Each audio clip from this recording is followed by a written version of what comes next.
Ladies and gentlemen, welcome to the next episode of Vinyl Stallions! Today we've got a great guest on Vinyl Stallions. We've got Joe Lawlor. Joe Lawlor is an amazing guitarist and is a founding member of the bands Egypt and Joe Lawlor and Friends. Joe is also a live recording audio engineer and archivist for Dave Matthews Band. He is part of their road crew. And Joe also just recently finished a tour doing duet performances with his partner Kristen Rae Bowden on the TR3 tour. TR3 features Tim Reynolds of Dave Matthews Band. So we catch Joe at an interesting time, fresh off this TR3 tour, and we are super stoked to have him. Hope you enjoy. Joe Lawlor, welcome to Vinyl Stallions. How are you doing today? I'm doing great. Thanks for having me, man. Happy to be here. And it's our pleasure to have you on. What's going on in your world right now? Well, I'm home, which is a nice thing. I just got home off of a week opening for Tim Reynolds and TR3 with my partner, Kristen Rae Bowden. We had a fantastic time. I'm happy to tell you what an incredible camp that Tim's put together. I've been friends with his bass player and drummer for 30 years, so that's great that he's with them. And then, of course, I worked with Tim for the past 20 years on DMB. So Tim and I are good friends, and their camp is just so cool. I mean, Tim plays whatever he wants, and stylistically. So what you get is a small fan base of people who are like avid music listeners and appreciators, and you can, Tim goes from heavy metal 9 Inch Nails to beautiful acoustic ballads, instrumentals, and everywhere in between within his set. And it's just a really safe, comfortable place when you're out there with them, because they're, like I said, small but avid fan base is really there for them, not to talk, not really there to get drunk. I mean, I don't know, they might catch a buzz, but whatever, I mean, they're there for music and also specifically guitar playing, so it's just so comfortable. Tim's attitude is so great and welcoming, and his band and crew are the same way. We got treated like royalty on a small tour, and I've been playing music for a living since I was like 17, and I've been on all kinds of tours, and you don't, as an opening act, don't often get treated as graciously and just perfectly as we just got treated for the week. And then we got to play music, which is awesome, so we've had a really good week, really enlightening week. Yeah. And so it was Asheville, Charlotte, or somewhere in Virginia and Philadelphia, right? Yeah, we went Asheville, Charlotte, Winchester, Virginia, okay, and then Philly at the city winery there. Yeah. Pretty cool venues too. I saw some of the pictures on like Instagram. Yeah. And so that place in Asheville, Salvage Station, what a cool venue, like totally artist centric. They took such good care of us from the moment we pulled in the parking lot. And they got a cool thing going there. They've got $1 million festival stage, multi-million-dollar festival stage outside that they've been running big shows. I mean, they got to say big shows, and a totally cool outdoor, salvage station. So it's kind of like a salvage yard, and there's old, beautiful 56 Chevys out there, and there's also like a lot of containers that they've dropped and made really cool spaces, like hangout spaces amongst their outdoor thing. And then, of course, we were there in the winter, so they move everything inside where they have a really nice club, of a decent stage, great sound and lights, and a good staff. And once again, it was a smaller show as far as turnout, but once again, all these really avid music listening fans that just make it great. They really pay attention. The other thing is that when I opened for Tim last year, Kristen and I brought a band with a bass player and drummer, and that was really cool. But touring is hard these days financially, and we didn't want to, first of all, we didn't want to take away from Tim's money, and there just wasn't much money. So I was like, well, I can't really bring, 4 dudes out of work for a week who have kids, and just at my age, and also just I think after COVID and stuff, like touring's hard. Gas is twice as much, hotel rooms are more, food's more. There's just not a lot of money going around, and it's a little scary, but it's, I think, the truth these days. Mounting a tour on any kind of small level is not an easy thing to do if you're trying to make money out of it. I mean, luckily I have a good job and I love to play music, so I was really there for that, and willing to not break even or worse, you know what I mean?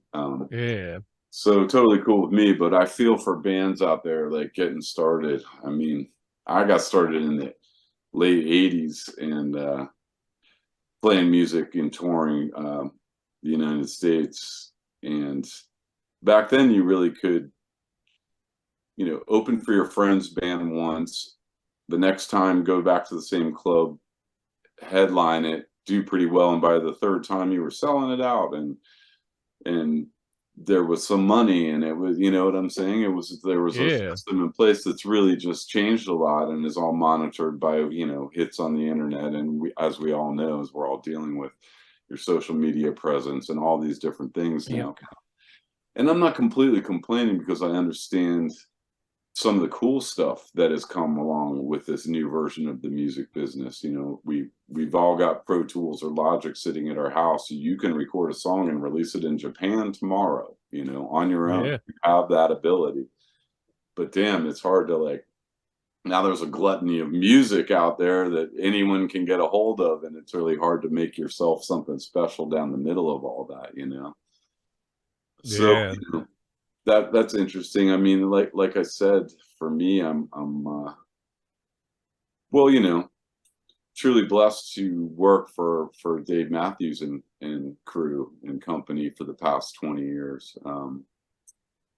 Not only do I enjoy my job, it's hard job.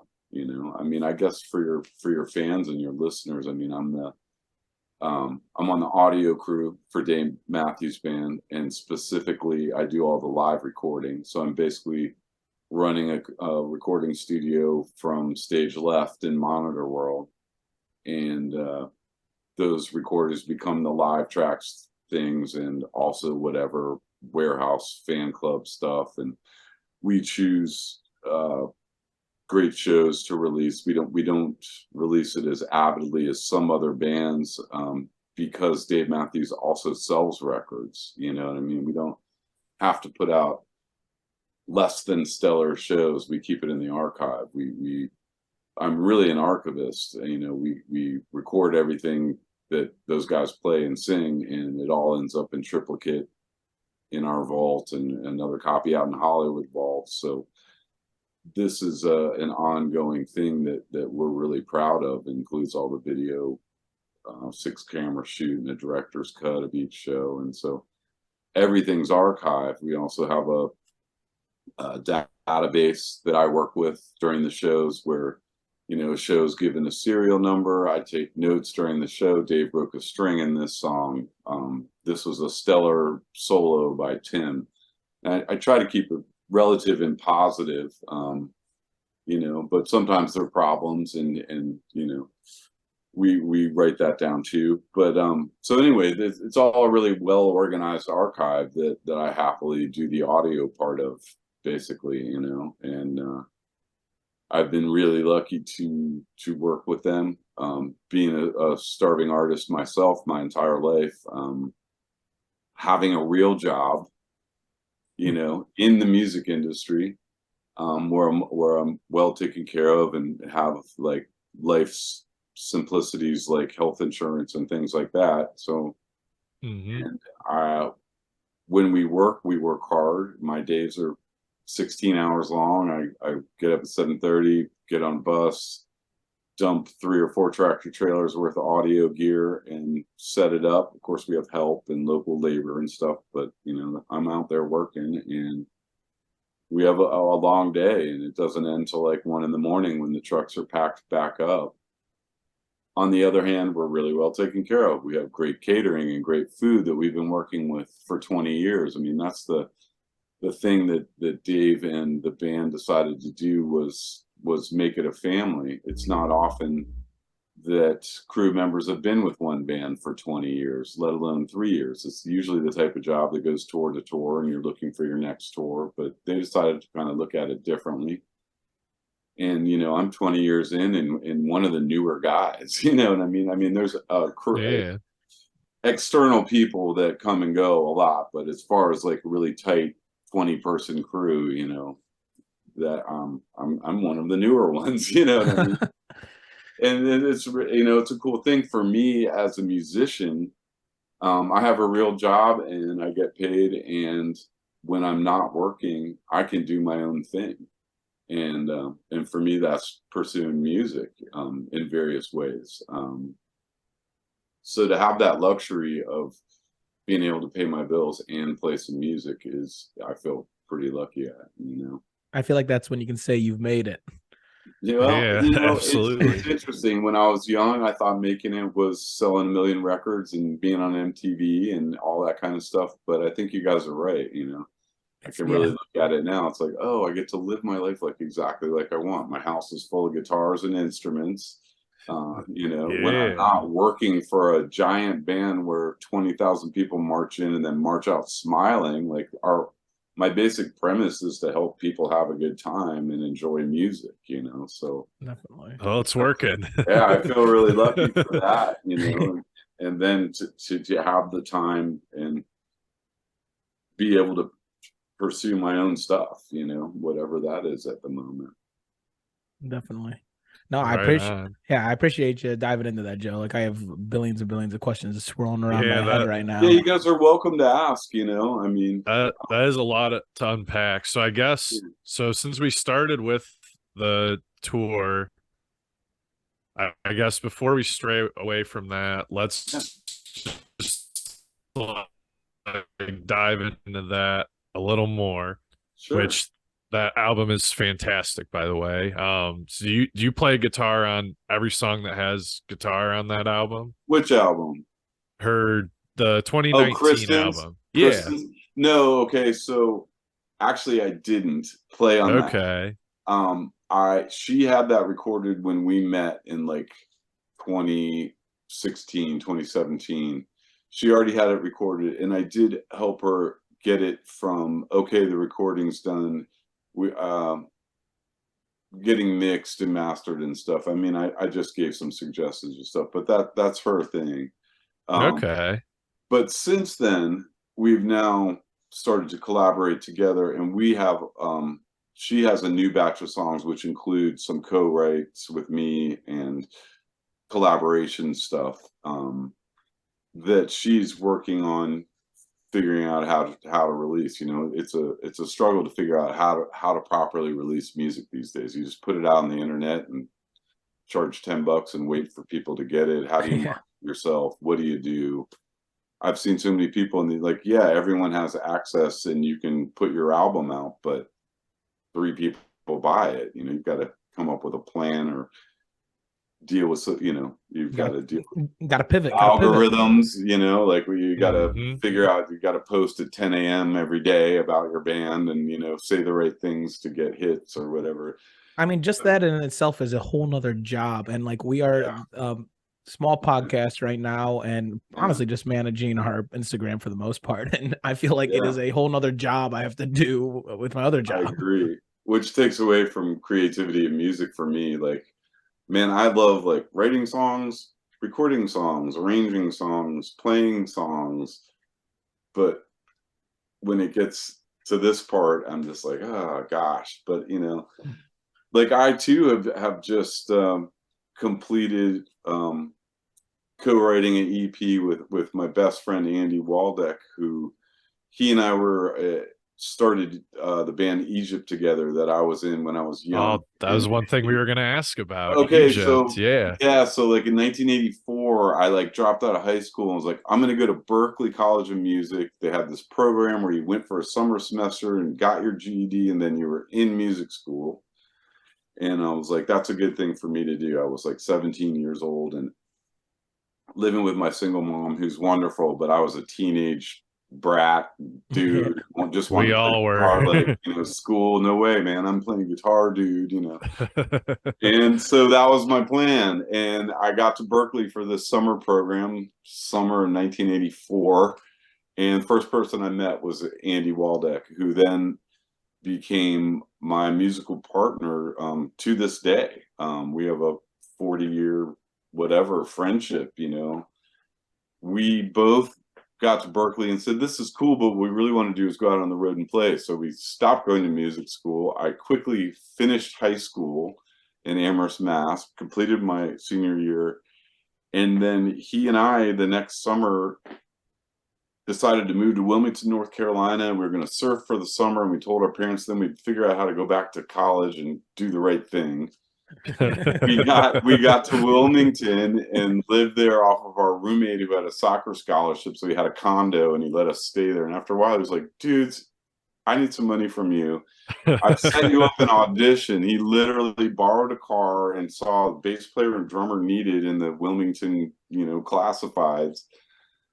All of a sudden, Andy and I are like, I'm 18 and he's 19, and we're in a top 40 band out of Wilmington, North Carolina, playing what they call like the R&B charts at the time. Jesse Johnson, Prince, The Time. We're wearing pink paisley suits from Chess King, and I have a blonde pompadour, and we do dance steps. Oh yeah. As we play the hits at Holiday Inns across the East Coast and a little bit west, and not the A-market Holiday Inns. We're in Paducah, Kentucky. We're like any exit that really doesn't have much but has a Holiday Inn.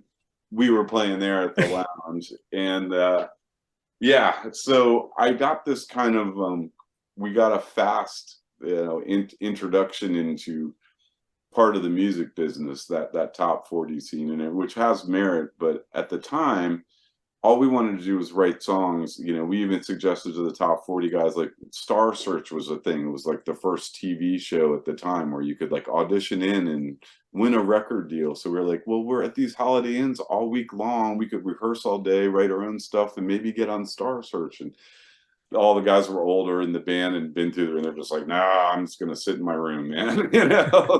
We wanted to do something. But one good thing I got out of it is I played 5 45-minute sets a night, 6 days a week with that band for a year. So my chops as an 18-year-old all of a sudden went up. It's like, okay, you're playing Absolutely. all the time. So I did learn that, and I did learn about booking agencies and commission and some things about the business there. But we quit finally. And there was a big scene where we quit and said we were going to go back and start our own band and write our own songs. And they said we were losers and that we'd never make it and we were quitters. And we weren't sure if we'd made the right decision. But we went home. We had a cassette 4-track. We wrote a bunch of tunes. We put together a band. And by a year later, we were selling out the Bayou in Georgetown, Washington, D.C. And we finally made it back to Wilmington and sold out the Mad Monk, and we were wearing our own clothes. We were playing our own songs. Yeah. Doing our own thing. And the top 40 guys were in the back of the sold out house because they couldn't even get near enough to Funny story now is the leader of that top 40 band on Facebook. He's older now. He's like 65 or something, but he claims to be our teacher. Like, I brought these guys into the music business and taught them the right way to do it. So, everyone's taking credit now. Yeah. And we just laugh about it because, whatever. But I did learn something out of that. And we started the band Egypt. So 1987, 88, we got an opening slot at the Bayou, and Cellar Door Entertainment was there trying to give a booking contract to the band we were opening for, and they saw us do our opening set and they came in and gave us the booking contract, and all of a sudden we were on the road in a van and trailer. back in the day, we started playing Richmond, we started playing Baltimore, like places we could make the drives, and that just got bigger and bigger.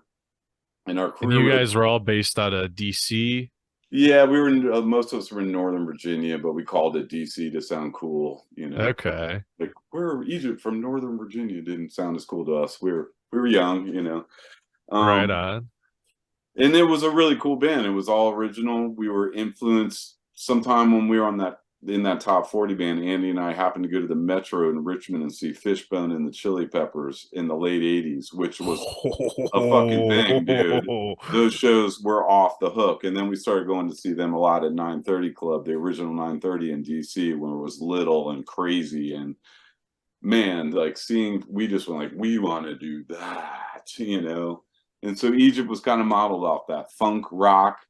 There was a lot of rock. There was still, you know, grunge was coming through. Stone Temple Pilots, all that stuff in the early '90s started coming through. So we liked that. We liked songwriting.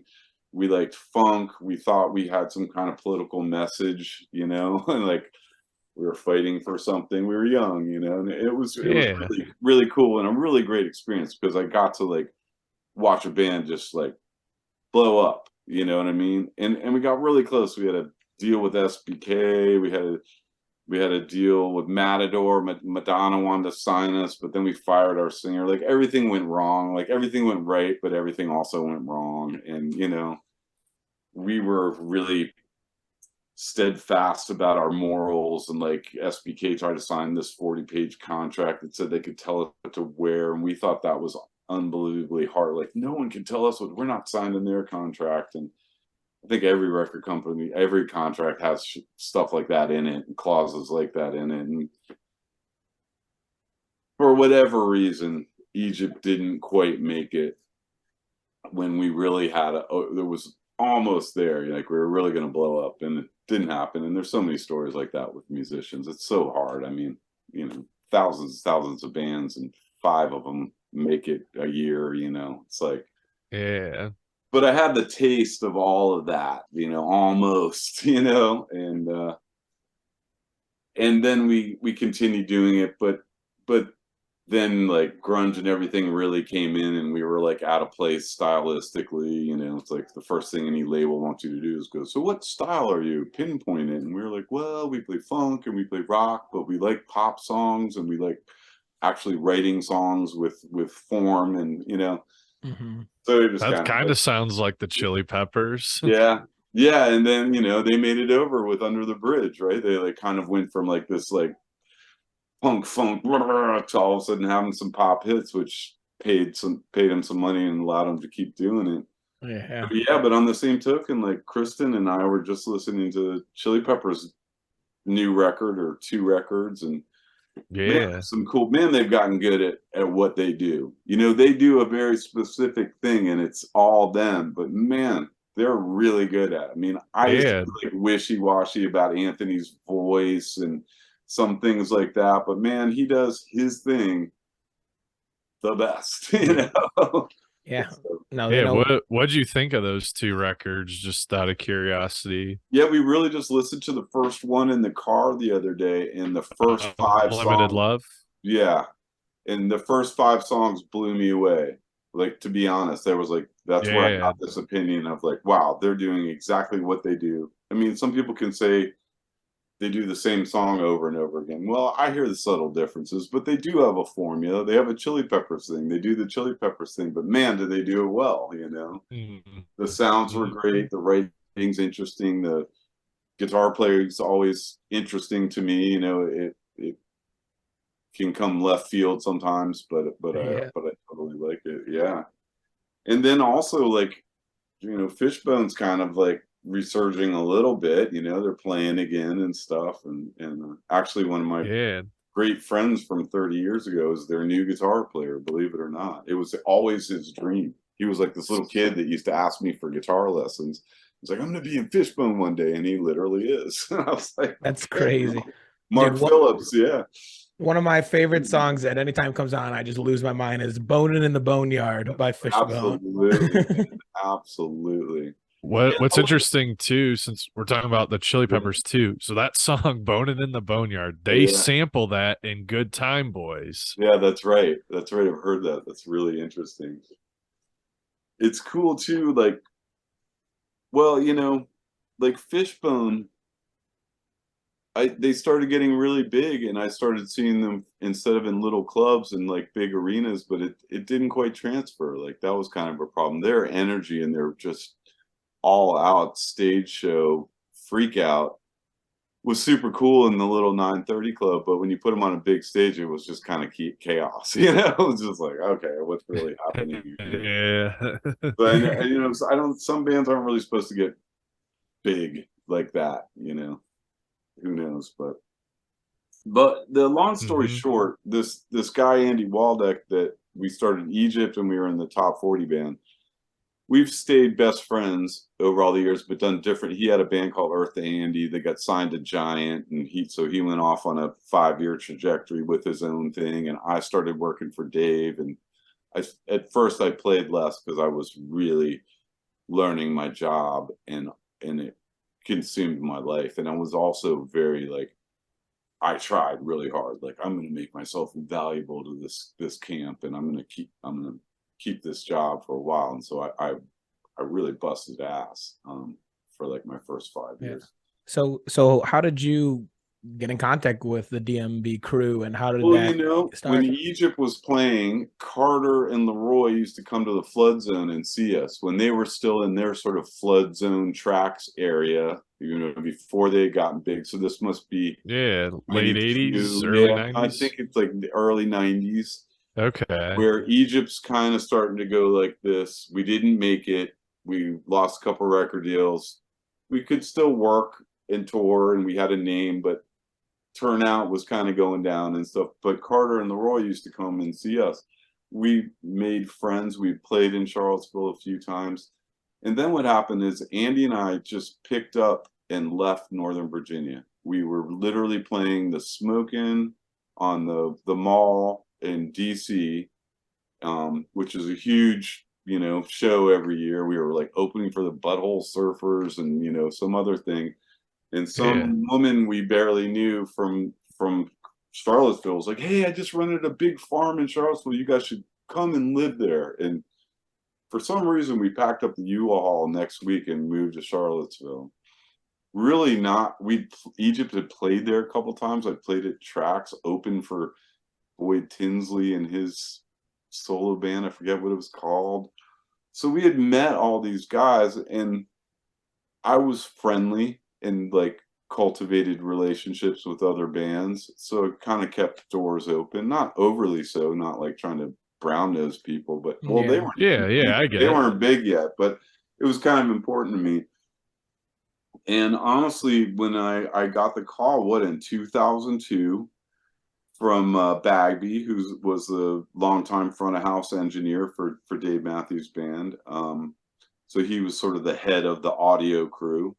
Mhm. And he called me. He's funny personality. I think he called me like 4:30 in the morning, woke me up just for fun, and said, "Hey, do you want to be the new live recording engineer for DMB?" And I was like, "I don't. Yeah, I think so. Can I tell you tomorrow? Can I kind of wake up?" Because interestingly enough, here's set the stage for that, is that I just pawned my 4-track to pay my rent in the warehouse I was living in. And I had just gotten a call from OAR if I wanted to be their guitar tech. And then that night at 4 a.m, Bagby calls and asks if I want to be recording engineer for Dave Matthews. So I was broke, and all of a sudden I had 2 decent job offers, Yeah. Yeah, Yeah, I OAR is a know. pretty good band too. And It I is. was more pulled toward the OAR thing because I thought guitar tech, that fits with me. I play guitar. I understand guitars.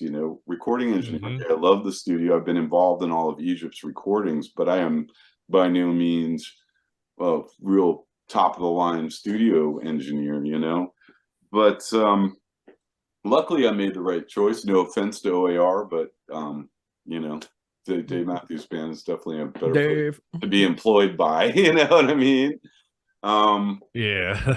But that Different call is a scale. little out of the blue. Yeah. There's some things that set me up for it. When Egypt was touring, we were great friends with a bunch of Northern Virginia bands, including Everything, who had a hit with the Hooch, including Gib Joel Band, and Gibb's now a guitar player for Bruce Hornsby. So I have a lot of old friends so the sound man for Everything had become the recording engineer for Dave Matthews. So he had my job prior to me. So when he really wanted to be the front of house guy, and Bagby was in and not going anywhere, so he couldn't move up. He could only move laterally. So he decided to follow his wife and move to LA and start. He's now the front of house head of production for Switchfoot, which is a big band out of San Diego. Yep. You know? So he's happy. He runs everything. Like, they're a smaller band, one truck, one bus. But he's running the show. But he runs the production of it, and that's what he always wanted. So he recommended me. Bagby knew me. Ryan recommended me. So I had a couple different things pushing toward me. And what I really found out too is getting and keeping those kind of jobs isn't necessarily about how technically proficient you are at your particular task. A lot of it has to do with living on a tour bus with 8 dudes year in and year out without pissing each other off. A lot of it has to do with not getting oil spotted. In other words, being where you're supposed to be to get on the bus, not after it pulled out and left a spot of oil on the concrete and you're standing there. You got to be on time. You got to be 10 minutes early. In the Dave crew, you're late. You know, if you're on time, you're 10 minutes late. You know, whatever you want to make the expression. But when I see bus call 7:30, I go at 7:20. You know what I'm saying? And to this day, there's a lot of that, getting along with people, working with people. Also, how you handle yourself publicly. I mean, we all represent the band at a bar after the show on a day off, like all the time. You got to kind of handle yourself accordingly. So those are the reasons why I've kept my job, and why also I understood that, okay, they're not hiring the best recording engineer. They're hiring somebody who can fit in and grow here. And luckily Google came along and I could say, yes, I know how to do that, and then look it up on Google and learn how to do it and go do it, right? Like we all do now, right? It's like, yeah, I can do that. Sure. You know? Yeah. So I did some of that, and then the timing was right. And it's a good crew to work for. And to be honest, Dave Matthews music didn't get me back then at my age and where I was. And it does now, and I'll explain why. Because now I've worked for them for 20 years all around the world. I've seen them in every kind of situation. And those guys are badasses and really nice. They're all great musicians. But the other thing is they take risks. No song is really played the same way twice. I mean, there's a basic arrangement, but it can go a lot of places. And they do that in stadiums. They take chances. They improvise. They switch up the set list. They keep it real. They're true to themselves. They are playing music. Dave writes songs all the time. Dave writes intricate, interesting, out there song and hit songs all the time, and he loves to write songs. If you took away stardom, fame, and fortune, dude would still be on his porch writing songs. I guarantee it. I've watched it, you know? Yeah. And he doesn't write simple stuff, like even his hit tunes. I mean, Satellite, try and play it and sing it. I dare you. His hand on that song is just ridiculous. I have no idea what his right hand is doing. Let's just talk about that. I'm a guitar player. I watch him play every night. Like I play a D chord like this. He plays a D chord like this. You know, he plays every hard inversion of a chord. Those are simple and in his vocabulary. Playing a regular D to G to C, you'll never see Dave do it. I don't think he knows how to do it. Like D like this and G like this, you know. So it's crazy. So for my DMB history, I knew Dave Matthews Band, but just the hits, until Klepp comes over to my house and plays me. I basically, I feel like I got drilled with everything on Before These Crowded Streets. It was like Rapunzel, Last Stop, The Stone, and I was like, what in the hell am I hearing? Yeah. So I go and I listen last year, like literally this was like last March, and like I've been playing guitar, just kind of teaching myself for the past like 5 years, but I've been neglecting my acoustic. Yeah. And just because, you know, electric's easier to play, it's a more flashy thing. It's the only thing I'm going to play. And I go and I was like, all right, I'm going to learn a Dave song. I go straight to What Would You Say? Yeah. And I'm trying to play it on this. And I'm like, man, oh man, like this is a foreign language to me. And so I went and made it a point last year to go and learn as many Dave Matthews songs as I can. And I can't tell you how much it has improved my guitaring and the way I look at the guitar. Like you were saying, it's just you sure you could do a D chord here, but what if I did this and put my pinky here to accent this? And it has just expanded my world. And like I cannot thank Dave enough. And there's this guy online that as well, I wish I had his name right now, but he breaks it down. And it's a really interesting technique like that he has. And he thinks by the way, also like thinks he sucks at guitar. That's what he'd say. He's like, oh, I don't know what I'm doing, you know.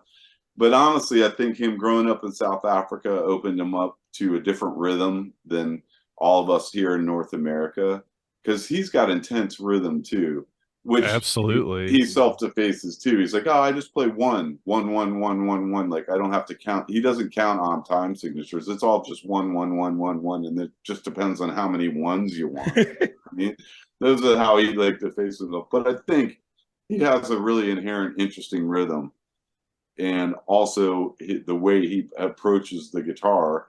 He must have had an interesting like classical guitar teacher right off the bat or something, who was like all these big voicings of chords that us regular old guitar players don't really play, you know what I mean? So his D chord sounds cooler than ours, or different at least, maybe not cooler, but it gives him personal. And then he sings, and you're like, what the hell is happening? and honestly, like I'm not a total lyric person, because I was a guitar player. I want to hear Eddie Van Halen solo, and I don't mind that David Lee Roth is just singing about chicks and beer, because I'm waiting for the guitar solo. So I was never that much of a lyric person, but Dave writes really good lyrics as I'm around him, as I understand what the songs are about, because maybe I was there when something happened or whatever, or I understand how he relates with his family and his children or whatever. He writes really good lyrics too, which I'm not someone who should be commenting on that, but I do notice that that's a big part of it too, and a big part of his fans. He's also really good at being the rock star that he is, man. He takes the time. I watch every day, meet and greet before the show. I watch him with the woman and her husband, and her husband's feeling a little uncomfortable because his wife is an avid Dave fan and screaming about Dave, and he's there, and he's gotten her a meet and greet ticket for her birthday, and so he's standing there feeling all uncomfortable with his wife, and Dave like does whatever the wife needs, and then talks to the man and makes him feel comfortable, and then draws him a picture and personalizes it, and then moves on to the next set and does it with everybody until everyone. And he does that before a show, does that after a show, you know. And also he's managed to like he's super recognizable, but I swear to God, like an example of this is like I was up in a hotel, 16th floor, looking down. I see like 4 high school field trip buses pull up, and I see Dave Matthews walking down the sidewalk. So all of a sudden 4 buses are emptying out on the sidewalk, and Dave's just walking right through the middle of it, and like no one's like, you know, I'm not the droid you're looking for type of thing, you know. Not causing a big deal, just walking right through. I've also like been to like fancy hotels that are just packed with paparazzi, like the Mayflower in London, and like if you walk toward that hotel, flash bulbs, just even me, like you and I walk up to the Mayflower at 11 o'clock at night, and it's like they take pictures, and then they look at the pictures and they go, oh, when it's not a celebrity, you can hear them. You know? And then watch Dave just kind of, you know, negotiate that just in a cool way. He pays attention to his fans.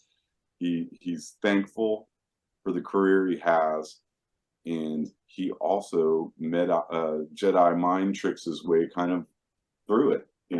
It's pretty cool from what I've seen. It's incredible to watch from the Yeah. fans' point of view as well. Like it is captivating. We actually we just saw the fall tour run, and we went to the Wright State venue. Yeah, Fairborn. Fairborn, the Nutter Center, right. and we got front row. We were Yeah. like right in front of Stefan, and Nice. I just couldn't. Yeah, I mean, it's just captivating is the word I always like to use with that band, and seeing it come to life. And they're in a really cool spot now too. Like they're really happy and having a great time playing this late in their career. I think some switches and Buddy came in playing keyboards and really invigorated people with his big smile and his he's got so much energy, man. Yeah, and his chops are just wicked too. Like he plays great and he plays just the right thing for the song. And so now like that band is firing on all cylinders, actually, like as creative, if not more than ever, and they have a really good time together. They enjoy each other's company as a group. Like they've all, so and so and so and so have always gone on, blah blah blah blah, but they're like a really group. I think they're in a really good spot, making cool music and really kind of enjoying it. And it's neat to see in a almost 30-year career, Yeah, or be a part of it. Yeah, man. Yeah. And I'm over there working, and 6 or 7 o'clock, sometimes I get a text from Dave, says, "Hey man, you want to play tonight?" Like that's how it goes with me. I just looked at the database and I've sat in with DMB 40 times or more now this year, 44. 41, 44. Okay. I don't know. Somewhere in there. According to DMB Almanac, 41. Oh, well, so a magic number, no less. I guess it's over now, yeah, right? You're done, Joe. Oh, man. We need to write some more number songs. Yeah, bring them back. Get some triple digits going. That's actually how we learned who you were. We were at the Noblesville show. So day 2, you came out playing some heat, and we were like, who is that guy? Well, see, I learned too because I watch all the guests go up, and I help them. When guests are guitar players, it's part of my job to help get them on and off stage, which has had me the opportunity to meet Santana, Neil Young, Warren Haynes. Think about the guys that I've helped. Mike McCready just a couple of weeks ago for Pearl Jam. Yeah. Not only that, but Derek my rig that I now carry a guitar amp and pedal board because I never know when I'm going to sit in. So there's a place on the truck for it, and it sits there. And if Dave says sit in, we move it out. Well, it's also the guest guitar player amp for like the past 3 or 4 years. So I feel like my amp is sucking up all this guitar playing mojo because like literally Warren Haynes, Mike McCready just played through. All these people play through my amp as a guest with DMB, and I feel like I suck in a little of their mojo into my equipment, Absolutely. But the thing is I've had the experience of watching people, and when Dave asks you to sit in, he really wants you to do your thing. I've learned there's a lot of unspoken rules in that size of a gig, that you don't go down stage of the singer. You don't want to be too loud, or you don't want to, and a lot of people are kind of contained. And I've noticed, because I've gotten to sit in so many times, but also I have a relationship with these guys, that Dave wants you to fucking kick some ass. And he's yelling at me on his intercom, like, get it, faster, harder, faster. I'm over there like, yeah, like running out of ideas, you know what I mean? But I did something I didn't do at first, but like, especially this year, I was like, man, all bets are off. Like, if he asked me up there, just go do your thing, and I came up playing like that, watching Fishbone and the Chili Peppers, where you go to the downstage edge and you look at people in the face and you solo, give them a lick, and it's a showman thing. Yep. But also for me, it is not practiced or intentional. That's how I play. Like that's what happens when you give me a guitar and you crank it up. I run to the downstage edge and solo, So right on. but I feel comfortable doing it with those guys. Also, you know, I have a relationship with Carter outside of it all too, from back in the day. We've done a couple projects together. So when you go when I get to go on Dave Matthews stage, I'm very much invited to do my thing. They know what I'm going to do, but I'm also very welcomed and backed up by some of the best players in the world. If you've got Carter behind you, listening to what you're doing and playing off of me, go back and look at the tapes. He plays, I'll go, and he goes, you know, and he plays off of me. He is very much a conversation without ever looking over my shoulder. And really with everybody in the band. So I'm just like the luckiest dude ever, man, to get invited up like that. I mean, it's better than being like super famous, you know, Neil Young or something, because they all like kind of kowtow to him, like Mr. Young, what should we play, you know? But when I go up there, it's like we're just like going for it. And I know I got the drummer in my back pocket, and the lead singer's happy to have me up there and give him a break for 5 minutes while I solo. So literally, I get invited up, and Dave's like, "Here's my band. We've warmed up the crowd. We're all ready to play. Now you just have 10 minutes to just do whatever you want." You know what I mean? Almost overwhelmed by the sheer coolness of that in the first place. So, you know, people tell me how much it means to them or how excited they were by my performances, and I always try to spin it back, because like, you have no idea how I feel up there, man. You know, this is something I strove for my whole life, and like, a lot of people never get a chance to even sit in once with 20,000 people totally checking you out and a badass drummer behind you. Like, I'm lucky, you know. I know it. I know it. Yeah, I'm a drummer, so like Carter is somebody I know as a musician. Like I say, like he is right up there with, you know, the Keith Moons, John Bonhams, Neil Peart. Like the man is an absolute unit. Absolutely, man. And he runs those big shows like he knows how to run a show. And also, there's no computer up there. There's no click track. He picks tempos out of his brain. You know, there's no, like, so many drummers these days, not to put them down in any way, but there's a Pro Tools thing running in their in-ears, you know, that tells them what's coming up next, and the tempo is like tacked out on this thing, and there's nothing wrong with any of that. That's a skill in itself. But Carter's an old school drummer. He gets up there and he tells you what the fucking tempo is, and you play the song. And yeah, he's a human click track. Yeah, he's a human. Yeah, yeah. And I record the stuff, and I've checked, like, tempos are like real close to where they started to where they end, and those songs get huge and rambled in different directions, and you know, it'd be a perfect place to like get lost. But yeah, he's amazing. I was fortunate enough, maybe like 8-10 years ago, the band has a studio outside of Charlottesville out in the woods, and Carter was doing some work in there. He's going to start a session for some it was for like ESPN college basketball, and it was bumpers in and out and stuff they were asking him to do. You know, it's just this little commercial, you know, those kind of. yeah. So I went in there and just helped assist an engineer while he was getting set up to do this. And of course there was a guitar. He's like, "Hey man, let's just jam for a minute." And so I went in there and played with Carter, and we literally played for like 3 hours without looking up, and went back into the control room, and they had recorded everything, and we're like, "Oh, there's our bumpers. We just chopped this stuff up."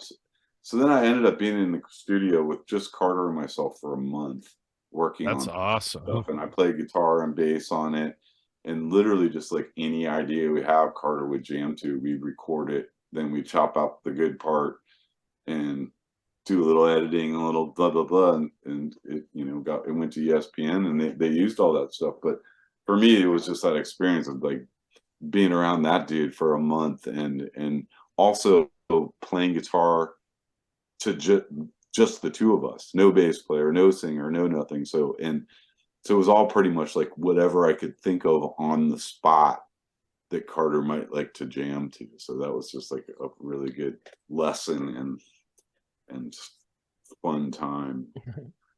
Is any of that music like out there, like on Spotify or anything? No, you know, to be honest, like I had to like sign it away, like So So I don't know. ESPN owns all of it now? I think so. Yeah. Okay. Yeah. But that's Which still cool. So doesn't mean it's not out there in some way. Yeah. So you're telling me like I'm watching a football, baseball game on ESPN and there's a commercial or something and there's like that little music, like there's a good chance that's you and Carter. No, I don't think they run it anymore. I think it was very specific for ESPN college basketball for one season. Okay. So if you could detective it back to that, and I don't really know like how it was credited because I wasn't involved in any of the business, and I basically was offered a certain amount of money to sign off on it. And I was like, well, part of me was like, those are all my ideas. That's like every idea I have. You know what I mean? And I was like, but the other side, I was like, well, I got more, Yeah. And that experience was worth it to me. So I kind of had to let go of the backside, and I'm probably not even supposed to talk about it. Who knows? But I did get to do that with Carter, which is my real point, was just like being on a one-on-one in studio situation, really seeing how an amazing drummer he really is, just picking up on different riffs and communicating through walls in a studio that with energy and solidness, man. He's a great musician. And the thing about Carter too, great singer. He can play guitar, bass, like pretty well, piano. He's a music school graduate with chops. It's more than just a drummer. He's a musician all the way around for sure. And I really think Dave's interesting rhythms and chord voicings and Carter's ability to understand those rhythms. Most drummers would have looked at Dave and said, that's wrong. Like that's out of time. That doesn't work. Carter understood, it's a measure of 7 after 2 measures of 4, and that's how we're going to do it. And he can do it, but most of us are just like, that's wrong, dude. You don't know. You got to straighten that out. I think that's what made them interesting, or part of what made them interesting, Oh, absolutely. I can only really talk from my own experience, but being a musician and then getting to record them and watch them for 20 years, they're really good musicians, and they deserve where they're at in this business. They're nice people. Me sitting here is a testament to the fact that they take care of their own. I got sick this summer for like a month and had to go home from tour. It was like the first time that I missed a day of work in 20 years, and it wasn't COVID, but just like crazy flu stuff, and I just really couldn't work, and that's like the scariest thought ever. But they were such a family, and everyone supported me so much, and then had me come back, and even though I wasn't quite ready to come back, it's like, just come on back and get back in the swing of things, and we'll help you. Just everybody's so helpful and kind and caring, and it's pretty amazing. That's awesome. And I also think that's like a smart approach from their point of view too, because it's like you keep the same personnel on your crew, like they're going to learn how to record you better. Like they're going to know all your tendencies better. And yeah, it's true. It's really true. In recording, I have an input gain on a nice 70s API preamp for each instrument, and I record 80 inputs for a show for 3 hours. It's a big recording, Yeah, absolutely. But really, what I can do to the recording is change the gain up or down a little bit. It's really not that much, but at the same time, I follow Dave, and I know songs that he finger picks quietly, and that preamp goes up a little bit. And I know songs where he just whacks on the guitar really loud. And so you're right, I do make subtle changes because of the length of time I've been there. It's a double-edged sword. Like we always say, the interesting thing about us is like, when the stage catches on fire, we'd all actually run out and grab a band member and then leave the building, where I think in most bands the crew would be like, fuck you, I'm out of here. You know what I mean? So we're all like, yeah, we're all going to run and grab one guy, and then we're going to go, and they've created that. On the other hand, I can see how it's hard for them because we're all getting old, and we're like liabilities. You can get a younger dude who's been to Full Sail and knows more than I do to do my job for half as much money. But what you don't get is the camaraderie, the respect we all have for each other, and the sheer fact that I am truly there to try to make things better any way that I can, and including when I sit in, like I'm there to amp up the show, like I'm there to make it better, and I really feel that responsibility with those guys. I mean, like I said, man, I'm really lucky to work for those guys. I'm really lucky the way they've chosen to do their business. Yeah. Just to have a real job and also be a musician artist. I'm super lucky, and I actually am lucky, I think, that I never really made it when I was young, because I wouldn't have handled that well. If I was a big rock star when I was 19, man, I would have blown all my money and done too many drugs and pissed everybody off. And I mean, who knows? You can never tell. You can't look back. But I feel like I'm in like such a special shot. Like you said, you've made it. Like, because yeah, I get to play music when I'm not working, and when I'm working, I'm around music and on a really grand scale. And Yeah. I made it. Yeah, it's cool. I mean, I live in this beautiful, just a normal house in Charlottesville, but I don't have kids, and I'm here with my partner Kristen, who's also a musician. We collaborate, write music together, and do things also on our own. But our house, every room, is just not whether there's an instrument in. It's like which instrument is in room. We've got a whirly in there, we've got a piano in there. There's guitars on every wall. I feel lucky, man. That's awesome. Yeah, I mean that's about as good as it gets. You're living Yeah. life on your own terms, like have everything you need. So it sounds like a damn good life to me. I know when I stop and think, I mean, we all get burned out on stuff, and we have good and bad years and stuff, but overall, when I stop and think, it's a really nice spot to be in, man. And this winter, I got back together with my partner Andy Waldeck, who I kind of explained. We started in Egypt and met at Berkeley and so on. Yeah. And after like 20 years of not writing, we've played together a lot. And like my Joe Lawlor and Friends band, he'll come sit in and, just kind of like that kind of thing. But we got together last winter, kind of tail end of COVID stuff, and we took all the riffs that I voicemail riffs every morning in the back of my tour bus on the way to work. I play my first thing and I voicemail it or voice note it. And he's become an amazing arranger, writer, producer. And so we got together and we just took all my lists, and we spent like 4 days and like wrote 6 tunes out of these little voice memos and stuff. And I really just got that finished. So I've got 6 tunes that are completely co-written, co-produced with my buddy Andy, who I've been friends with for 40 years, and we just wrote a new batch of stuff, man. And so I'm excited about that. I'm trying to figure out how to release it and what to do and all that, but I just got the masters back, and I'm excited about it.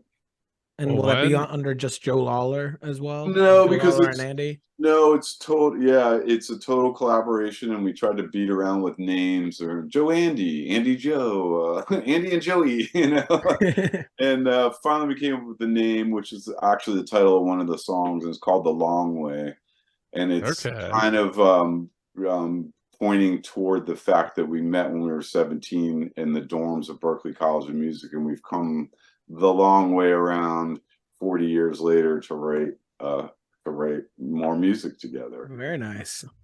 Yeah. So I'm looking forward to. I'll let you guys know, of course, but it's gonna. I was gonna say, shoot us an email when that's like ready to roll, because we'd love to check it out. Well, I'll send you one of the tunes right now, because I've kind of been giving one of them away just to like drum up some interest, So I'll send you one of the tunes when we're done. And the cool thing about the tune I'm going to send you is,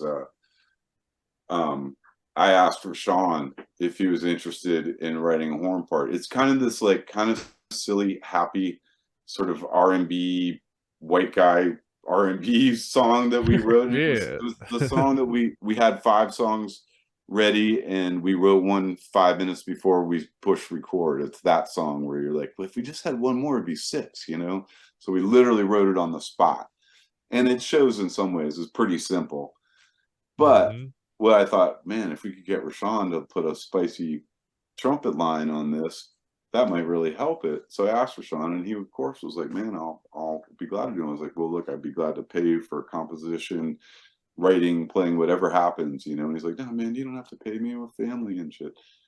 Long story short, and it only took like a month. I was figuring like 6 months from now, I'd be like maybe hear from Rashawn. I mean, he's busy. He's in every Grammys band, and you know, he's busy on sessions and everything. Yeah, he's on So Jeff's new album, isn't he? On yeah, a few songs. yeah. And you know, but if you watch like Grammys, Rock and Roll Hall of Fame, you know, he just did Saturday Night Live. He just subbed in for the trumpet player on Saturday Night Live for 2 weeks. Like, he's at that level now. He's a list trumpet player. When you need a trumpet player for the Grammys, when you need a trumpet player for the CMA awards or whatever it is, he's that dude now. I sent him the tune. He said, I'd love to do it. Can't pay me and all this stuff. I'm like, okay. And literally a week after tour was over, he sent me tracks, and he composed an entire horn section, and he somehow had a whole section of his friends in the studio. I guess maybe he like builds up his projects and then goes and does them all or something. Anyway, I got back, you know, trombone, 2 trumpets, 2 saxes, completely composition that fit the song and made it better from Rashawn. Damn. So I'll That's send you that incredible. one because it's pretty cool, and it ties in with Rashawn a little bit, you know. I wasn't even sure what to expect or how much it would cost or anything like that, and he just went above and beyond. So it's incredible. I'm trying to figure out what to get him for Christmas. I don't know. How do you do, man? Can't get it, you know. It's like, oh, get him like a New Orleans painting of a trumpet player. And I was like, his house is probably full of it. Like, everybody gets him something with a trumpet. So yeah. I'm like cracking my brain a little, like, but anyway, so I have new music on the way. And you know, Kristen and I are doing this duo thing, which we really got a shot in the arm opening for Tim. Like, okay, you can do this duo thing on a rock stage, and like, it's cool. And she has more music coming out, and then there's some songs that I've played on, 5 or 6 songs that she will release in this year or this coming year that I'm involved with. So I'm pretty happy that in the next, like, whatever, 6 to 8 months there'll be some music with myself on it out on the airwaves. Yeah. Awesome. Yeah, no, her Language and Mirrors album, I'm really into that. It's like, oh man, I will tell her, because she's, you know, I think she's amazing, and I think that Mount album is amazing too, and she's trying to find her way to start her career. Yeah, it's like kind of like the psychedelic, like indie mountain music.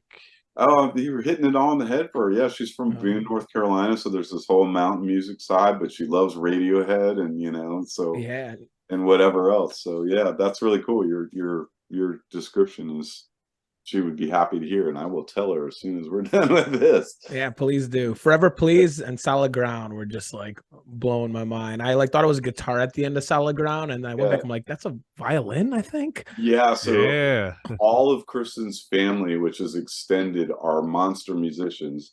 Her brother Richard, who's about 70 years old, plays violin for Ryan Bingham, who's kind of a country artist. I know Ryan Bingham. Yeah, so he's with Ryan Bingham, and man, I once was invited to one of their family reunions a couple of years ago, and it was literally like 3 couches pulled around each other, and about 12 different family members who are all genius musicians and all harmonized together. You ever heard family harmonies? Like, you know, I just sat there for like 2 days of this reunion just going, whoa, he's a wicked fiddle player. And oh my God, he can play banjo. And Kristen and her sister are amazing and sing harmonies. And you know, Kristen plays piano really well, but she's also plays flute and ukulele. She just wrote a song on guitar last week. She's like, here, I wrote this new song. I'm like, you know, and so her whole family is really good. So yeah, you're right in that there's fiddle and strings on that record and stuff. When I met her, she had it done, but was stalled on how to like get it finished. And so I helped a little bit with that. Really, she did it all. I just had some ideas that would be helpful, but this next batch we have some really good tunes that aren't released right now that are about to get released. Like, I really think some of our tunes might go somewhere. Like, she's got a song called "Marry Me Once" that I think is just like the title song for the next, like, you know, romantic comedy or drama, you know, like she's just got some stuff that I'm really happy about, and I'm really happy that we've been able to learn how to collaborate together. Because in a relationship, living together and playing music together can be daunting in some ways. It can be amazing. You walk out of the kitchen, finish dinner, and walk right in the music room, and you can play with your friend. You know that's amazing. But you know, it can also be hard. You know, you put all your everything is mixed together with us, with music and with art and with just trying to live and just trying to have a relationship. And then you throw in COVID, where I hadn't been home for a year and 19 years, and I was on the road all before that with Egypt and the top 40 bands. So I've been on the road since I was 17. So COVID was a pretty strange one, you know, for all of Yeah. us. I mean, I could only imagine, like what you just described, is being on the road for that long and having to come Yeah, back I mean, home. I get weird sitting still a little bit, you know. I have to figure out how to sit still. But also, it's getting easier and easier the older I get. And that's another thing. I'm like 54, man. I still feel like I'm 17 in my brain, but my body's not so sure. Some of the places. I mean, even in my guitar playing, like it kind of has to change a little bit. I used to be able to shred stuff that I don't even try to play fast anymore. It's not really my thing. I'm trying to like hear each note. I'm trying Deer to Creek Cornbread would beg to differ. Yeah, well, you're right. You know, you start with a fast tempo, then you get a lot of energy behind it. Yeah, but yeah, but I is what it feels like in my brain. It's like everything feels like it's in slow motion. You know. So I have a question then. What? So Sure. you've been on the road. You just explained Yeah. for like last 30 years almost. Yeah. And what are, I guess, some of the challenges that have come across, and some of the benefits or things that you're like, this is why I do this? Yeah. Well, I mean, you know, there's a lot of cliches. I mean, relationships are hard when you're on the road. All sorts of relationships, whether it's love or family or whatever. I've missed most of my friends' weddings and all the things that happen in summer. I've missed over the last 20 years, you know, because of my job. But also, I have gotten to go around the world, experience food, culture, language, music, scenery, you know, geographics. That's just all of it, you know, and I love that. I love um, hearing different languages around me. I love all those things, you know. Absolutely. And I love our country too. It's beautiful.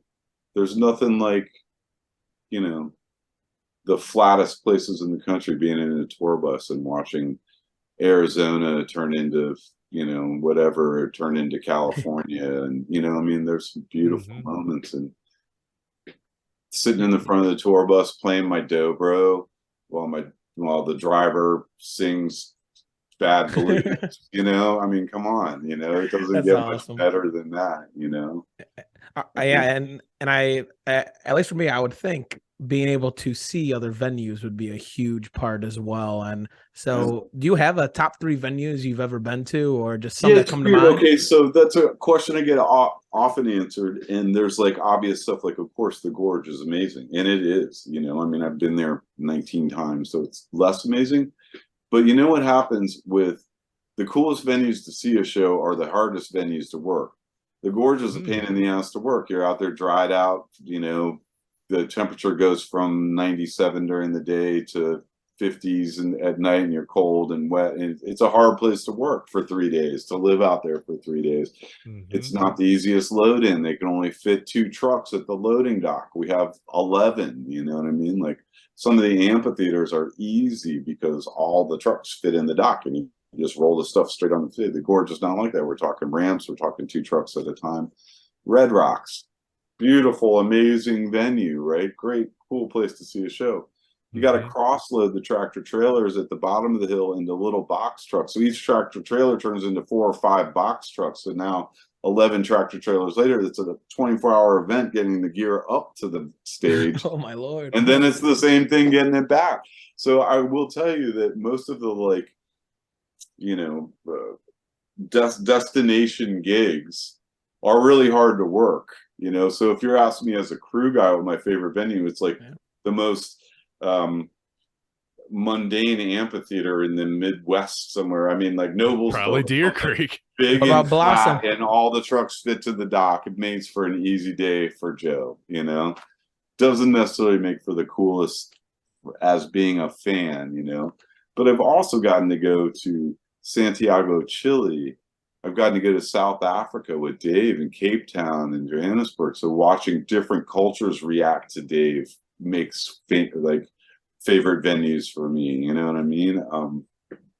In Brazil and Argentina. I mean, I love Argentina. I love Lisbon, Portugal, or we went and no one really knew who Dave was, and I was asking the accountant, like, how are we doing on ticket sales today? And he's like, there's only 3,000 sold, and we're in a 20,000 person amphitheater. I'm like, oh no, that because 3,000 in a 20,000 seater just looks like an empty club. You know what I mean?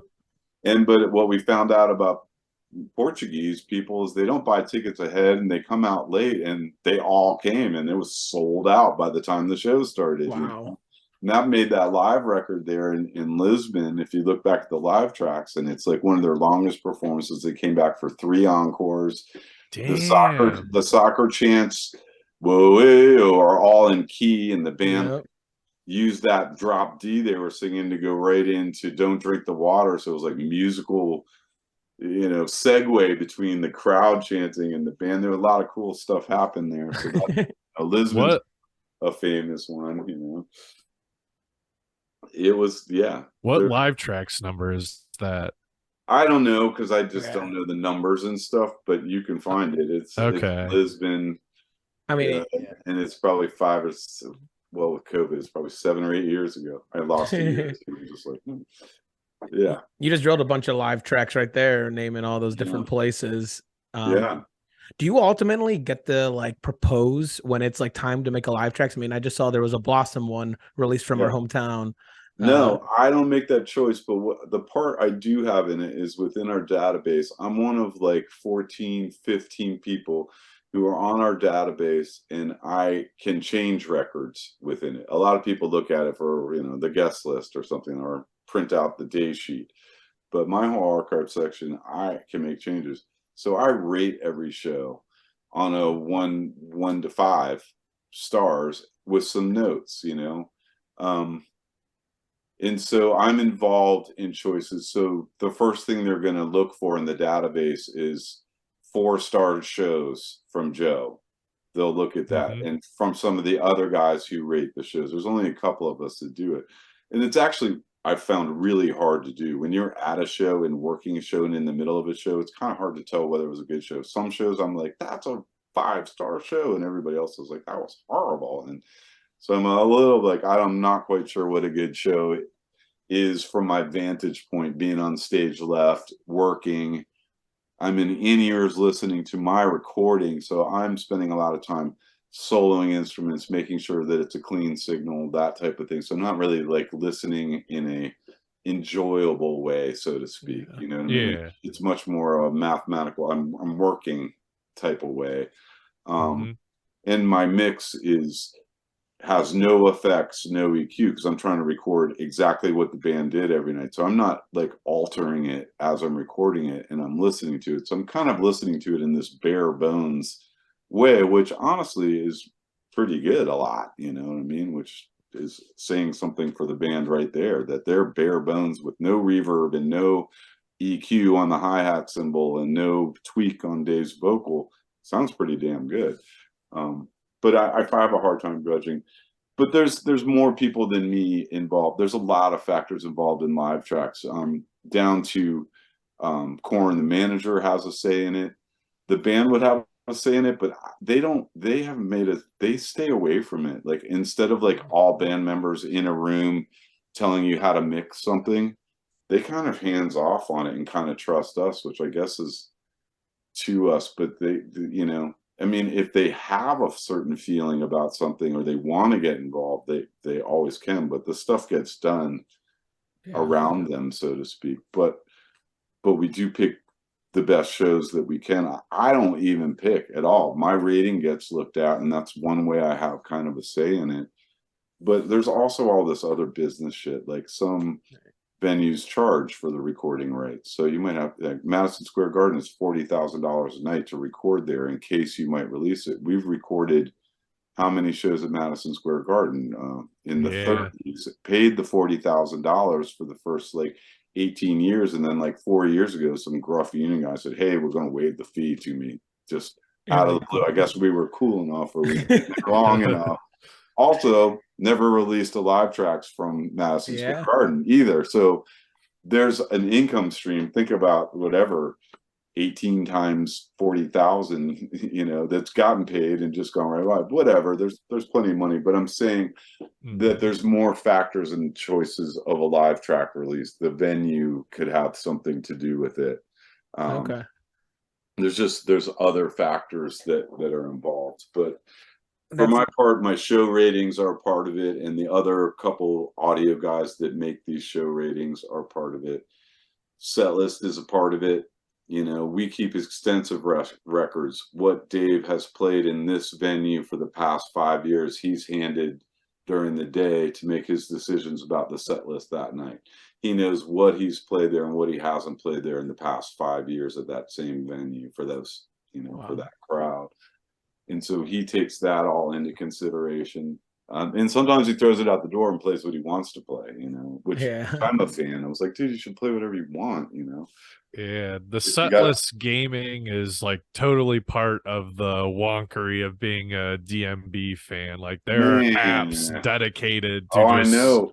See, I used to watch that stuff and I had to stop because there's just so many attitudes, both good and bad, but man, the negative stuff is just like ridiculous. Like people are like, he didn't play what I wanted, the fucking asshole. I'm like, wait a minute, dude, they play whatever he wanted. He's got a new song, he wanted to play it, you know. That's that irks me.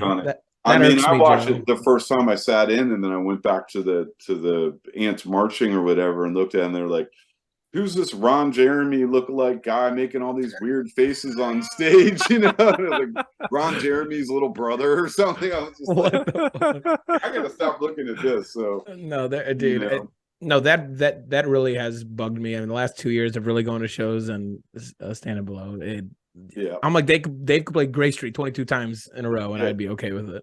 Yeah, I mean, I hear you. You can complain a little bit, but geez, man, it seems I don't have enough energy or patience to spend a bunch of time typing a bunch of negative words. Like, you know what I mean? Just like, what's the point, man? Like, if you like it, you didn't like it, okay, you didn't like it, okay, but man, writing these novels about what's wrong with the set, I don't know.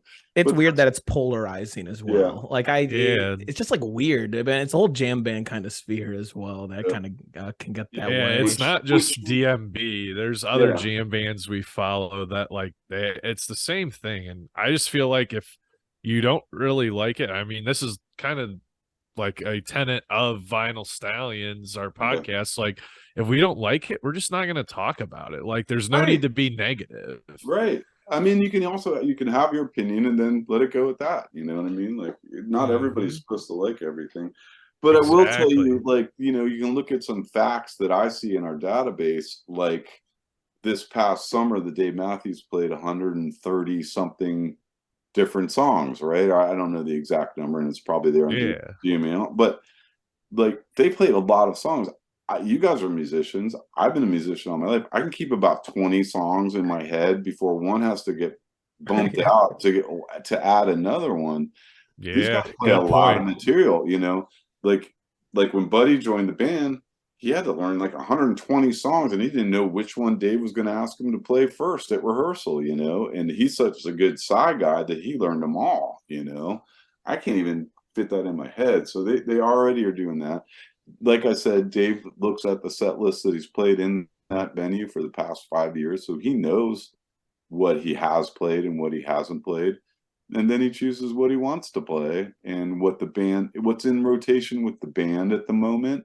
You know, like what's really firing, what they're feeling good about, what makes them happy then. So he takes everything into consideration, but also it's like in the end, it's like whatever, man. We play 130 songs this year. It's like if that's not enough variety for you, you know. Joe, do you have a favorite DMB song? Also, a favorite one to just like play with them. That was like, because I noticed like a lot of times it's Cornbread, Rhyme and Reason. Like, I mean, those Yeah. were two from that Deer Creek show, but I've Yeah. noticed like those in other shows too. Yeah, well, like all of that's up to Dave. Like I said, it's a minimal conversation, text message at dinner before the gig. Usually, like I usually don't know, like I'm sitting in with DMB next week or anything like that. It's that day, and then the song choice too. Like I make suggestions. Just recently, I like started having the balls to be like, because like when Tim had COVID and he was scrambling to try to figure out what to do, and I finally, against my better judgment, really, because like the last thing you want to do is like ask Dave Matthews if you can sit in. I think that would be the end of it. Like I just wait for a text, you know what I mean? He just points you to Yeah. the door. Yeah, yeah. So, but I did say, hey, Tim has COVID, and I know these songs, and I listed, you know, Rhyme and Reason, you know, Cornbread, but I also knew 41, and I That's knew other right. songs. I said, Lie in Our Graves. I said, I haven't played these with you, but I could play this, you know. And my thing is once he says what song it is, I go in the back of my tour bus and brush up real quick. I spend like 20 minutes, like especially like Lie in Our Graves. I've never played. How many times have I heard it? You know, thousands, but never even picked up. Like I don't pick up a guitar and play Dave Matthews riffs or try to figure them out until I know I'm playing on a song, and then I go and I do the same thing everybody else. Look up tabs and stuff, and look up videos. So there's all kinds of people breaking down Dave Matthews songs, right? And I use them. I use them too. I go on my bus. I got 20 minutes. I figure out basically what's going on. I figure out, okay, this scale and this scale will be pretty safe during the solo section, and I can work from there. But I kind of learn them on the spot. I mean, I really like a lot of Dave's songs, and I really, as a song, I really like "Stay or Leave" as like a mood and a solo song, yeah, I do, and I like a lot of that solo record. Actually, yeah, Some Devil. That yeah, is a great record. I was lucky because I think my second year, or maybe third, right in there though, 2003, 2004, when that record came out, and Dave did the Dave and Friends tour, which was really interesting because all of a sudden we were same crew, same venues, different band, you know. And I was pretty fresh, only second or third year in, so I didn't really realize how monumental it really was, but it really was, and I really liked some of that material. But I also, I mean, I like a lot of songs. I mean, how can you not like The Stone or some of those long ass jams that could just get so deep, you know? Drunken Soldier, that's one of my Yeah, favorites. sure, man. What a cool tune, you know. And I like some of the heavy, or they're playing that Madman's Eyes this year. It's off their record that isn't released yet.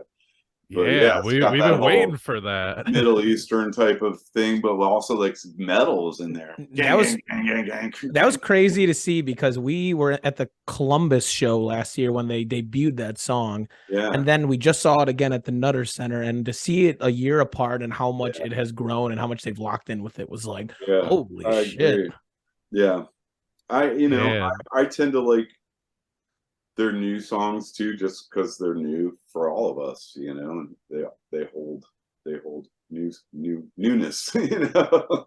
Yeah, the only thing that kind of has like a bit of a like metalish breakdown towards the end of it too. Those two, and then there's other songs that are just like pop songs that I like Come On, Come On. I mean, it's not that much of a song, but by the end of it, it has really done something with the most simplest stuff. By the end of it, you've been taken, or I have been. I started noticing that too.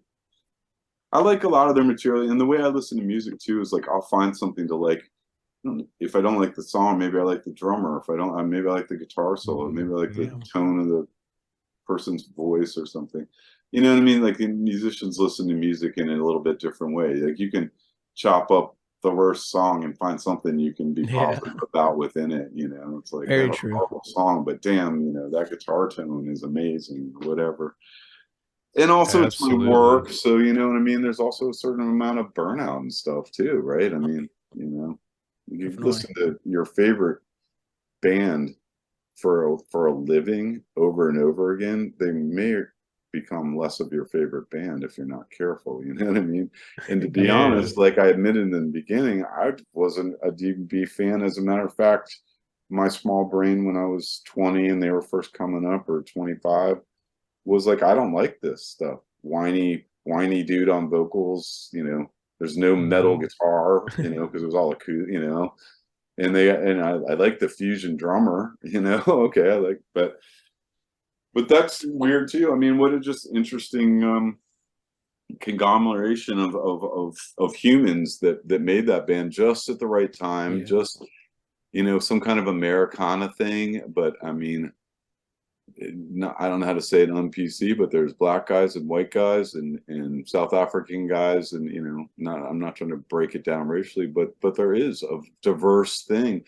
And Yeah. you know, when Diverse musically where's too. their violin and saxophone in the middle of a pop song, or Yeah. you know, vice versa. You know, I mean, I think that early the original band, and when Roy was really in it, and Roy had been a friend of mine since before any of this too, as just a jazz horn player, and Hmm.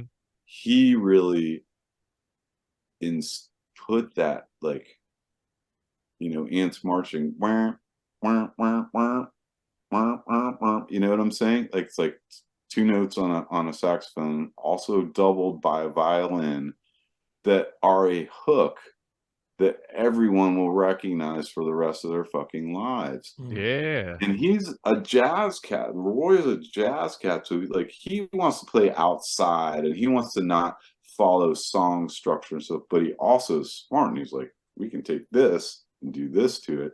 Boyd can play it without playing out of tune, right? We can all do this, and it's Hmm. actually different and really cool in a pop context. So there's a lot of huge stuff that went on right then, timing wise and thought process wise, that really made that band into something, you know.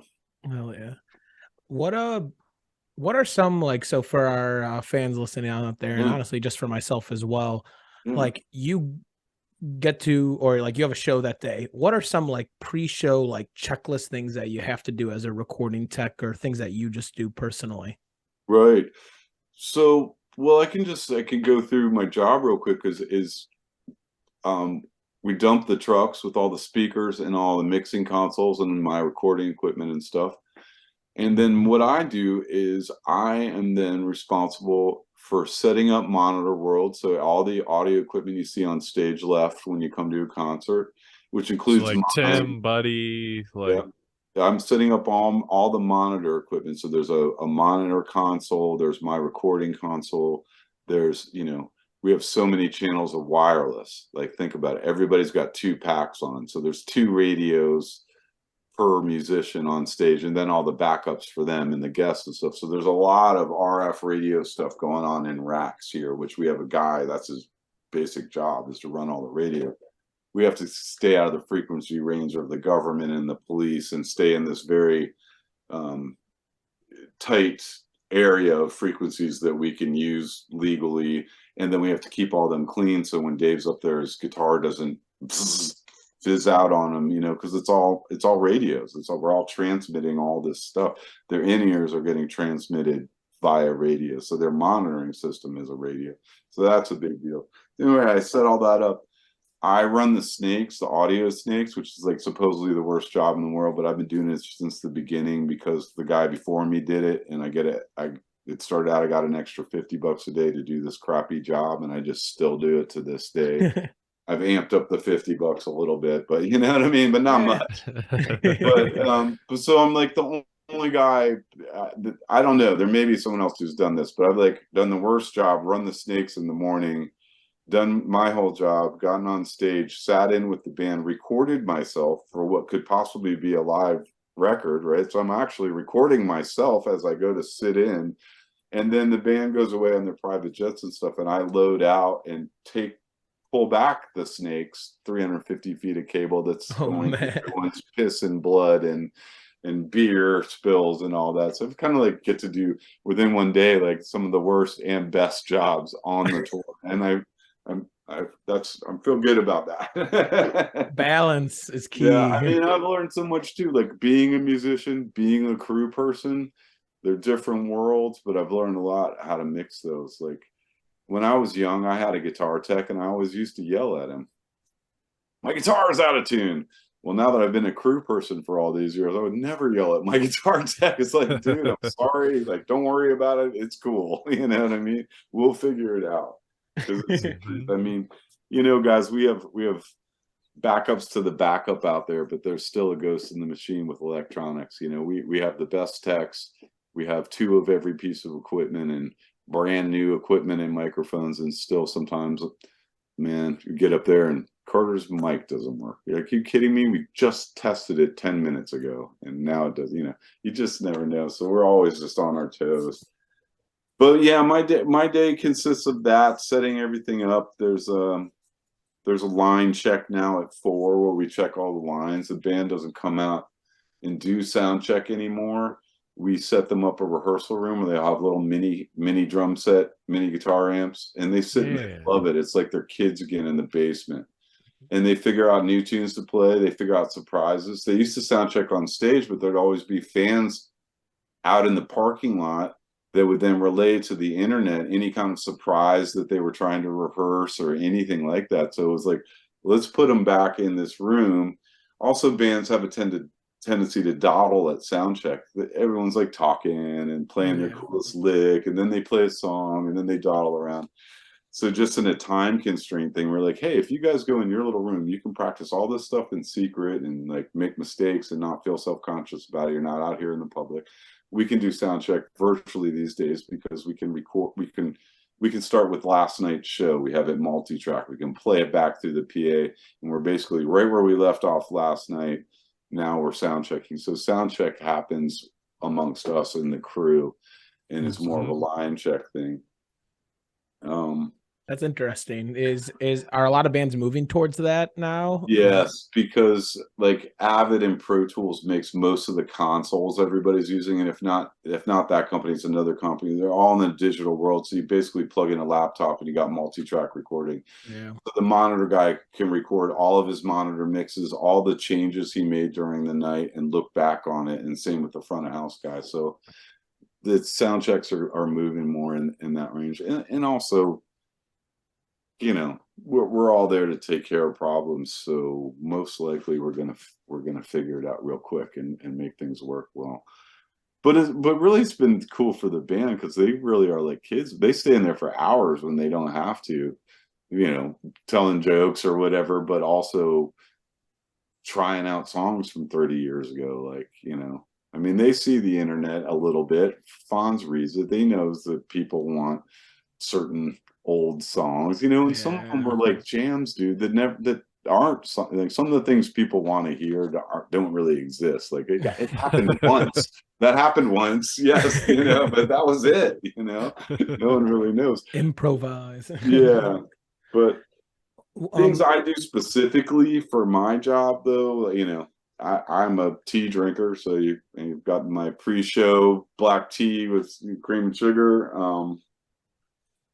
I try to go out to my bus at appropriate times and play guitar for 10 or 15 minutes to get my head outside of it. I have a little, you know, amp and guitar rig that I have in the back lounge of my bus. So my day, what I've gotten good at in 20 years is like I go in and work really hard for 45 minutes, and then I go out to the bus for 20 minutes and play guitar or something. Then I go in and work for 2 hours really hard. I've learned my spots, when to get in and out, stay out of people's way, get my shit done at the right times that make the most sense.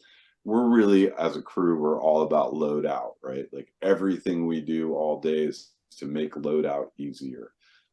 Once we've, you know, made it sound right for the band and stuff. What's really going on is the way we go in is the way we go out backwards. Yeah. The way I set up gear, the lids that I take off cases are in order to putting them back on to get them out the door. So it's really like we're like looking at everything in reverse. Also, we have a video crew, a lighting crew, we have the audio crew, we have the security crew. We're all working on top of each other. We're all automatically in each other's way the entire time. So what we're trying to do is stay out of each other's way, help each other. If one guy puts down a cable, you put another cable on top of it. If he comes and tries to get his cable out from under yours, he creates a knot. Everything needs to go out in reverse order to keep it from tying knots, from getting on top of each other, from being in each other's way. So it's kind of a interesting like ballet that we do in a sense. Everyone knows their spot, where they're supposed to be. We have our marks, and we're trying to make it easy to get out, to move on to the next place. Not that we're not enjoying what we're doing there and don't value the concert itself or whatever, but the general idea is like, let's do this smart so that it's easier at the end of the day to get out. Definitely. They're long days. I'm at work from 7:30, 8 in the morning till 1 at night, you know, like all the time. That's wild. There's breaks in there for sure. So I'm not like, it's no slave driver stuff, but Is what we hear then, like, because I know DMB has that Sirius radio and they'll like do the live shows and stuff. Are we hearing what you're mixing? Nope, we bring in Rob Evans to do a broadcast mix. So I run an extra snake on broadcast days to a back dressing room where there's another console set up, and Rob Evans is mixing a stems mix. So he's getting drums, voices, guitars. And so he's running a kind of easier mix, a smaller mix of like, so he can turn the drums up. He can turn the guitars up, you know what I'm saying? And so he's mixing a mix in there. And there's another guy, Josh, who's from Cirrus, who's in there doing the actual transmission thereof, taking this mix and getting it out to the world. So every Friday, how it's been the last couple of years, we do that broadcast, and I'm running the snake and setting up a little console and some speakers in a dressing room where there's a guy mixing it live for that purpose, because the mix is a little different for that purpose. Got to use a lot of our audience mics to make it sound lively for like, this is a live show, you want to hear Yeah. So I have 6 audience mics out there, 2 on stage pointing out, 2 in front of house pointing in, and then 1 hung way up high in the lighting rig. And so that's a real simple way to fade in at the end of a song, and then fade out during the song. So there's just, even that simple move makes a live recording sound more exciting. Definitely. Interesting. Yeah. Thank you for diving into that. Yeah, no problem. Rob also co-produced the record that they're working on finishing right now. So he's been a long time employee who used to run the band's studio here in Virginia, which is just their studio place they have. They can go record or send their friend, if they want to do somebody a favor, they send their kids band, whatever. It's a nice studio they have that's not commercial and it's hidden away in the woods. Interesting. Rob can run that for them. It's very cool, because you know most studios rely on clients. And clients can be anything from the Dave Matthews Band to like the worst jerks in the world who don't give a shit and wreck your place or whatever, or it's just terrible music that's hard to work on for 2 weeks, you know? Yeah. So having the place not be a commercial place, it's just a band place, you know? And it goes without being used quite a bit, which is where I go up there and use it when no one's there, you know? But yeah, right. That's awesome. Yeah, I helped dig the post hole for that 25 years ago, and it's a really beautiful place. But so Rob was working there as the in-house engineer for that place, and they the band and Dave really like his style. His psychology is really good. He's very mellow and doesn't tell you what you should do. You know, you should put a wah-wah pedal on that. He's not like trying to get up in their shit and tell them what to do. So and he's just really mild-mannered guy, so Dave gets along with him really well. So anyway, he got a step up in I guess we haven't seen the credits yet because the album's not out, but he has a large production role in this newest record, which should be coming out at some point. I don't have any information on that, nor would I be able to, yeah, we kind of disclosure like that. this thick, so we just know it's done. I know. I saw that interview with Dave a couple months ago, and he's like, everything's recorded, it's all done. Yeah. I mean, I heard them going through some mastering, trying different mastering engineers out for the final sound of the record and stuff. That was going on a while ago.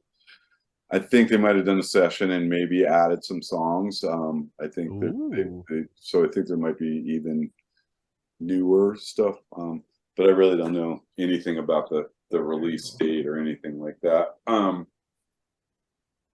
yeah. But I suspect it would be, in this coming year, and I therefore then deduce that we might have a pretty big schedule in the next that has been our theory, because we like kind of look at the patterns of the past, like Come Tomorrow is 2018, 2023 be 5 years out. That's like about how he spaces them nowadays, and that would mean likely. I just wonder what it means for me and work. Like, does that mean global tour, probably, right? Australia again, which I love all those things, but also they're daunting in some ways. It's like, okay. Definitely.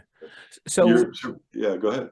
Oh yeah, I mean, so now you have me thinking about just planning for a new tour each year. So you've done the same routine for 20 years at this point, but I'm sure there are meetings that happen. And so how much, when they're like deciding on the different lighting structures, different things, like, do you have like a lot of input in that? How much does that change your job? Right. So on the audio side, we look at equipment, we look at new equipment that supposedly does all these great things, but we also stick with tried and true things, so we look at different equipment. But like, I'm great friends with Fenton, for instance, who designs the next year's stage show and light show and video screens and the whole look of the thing.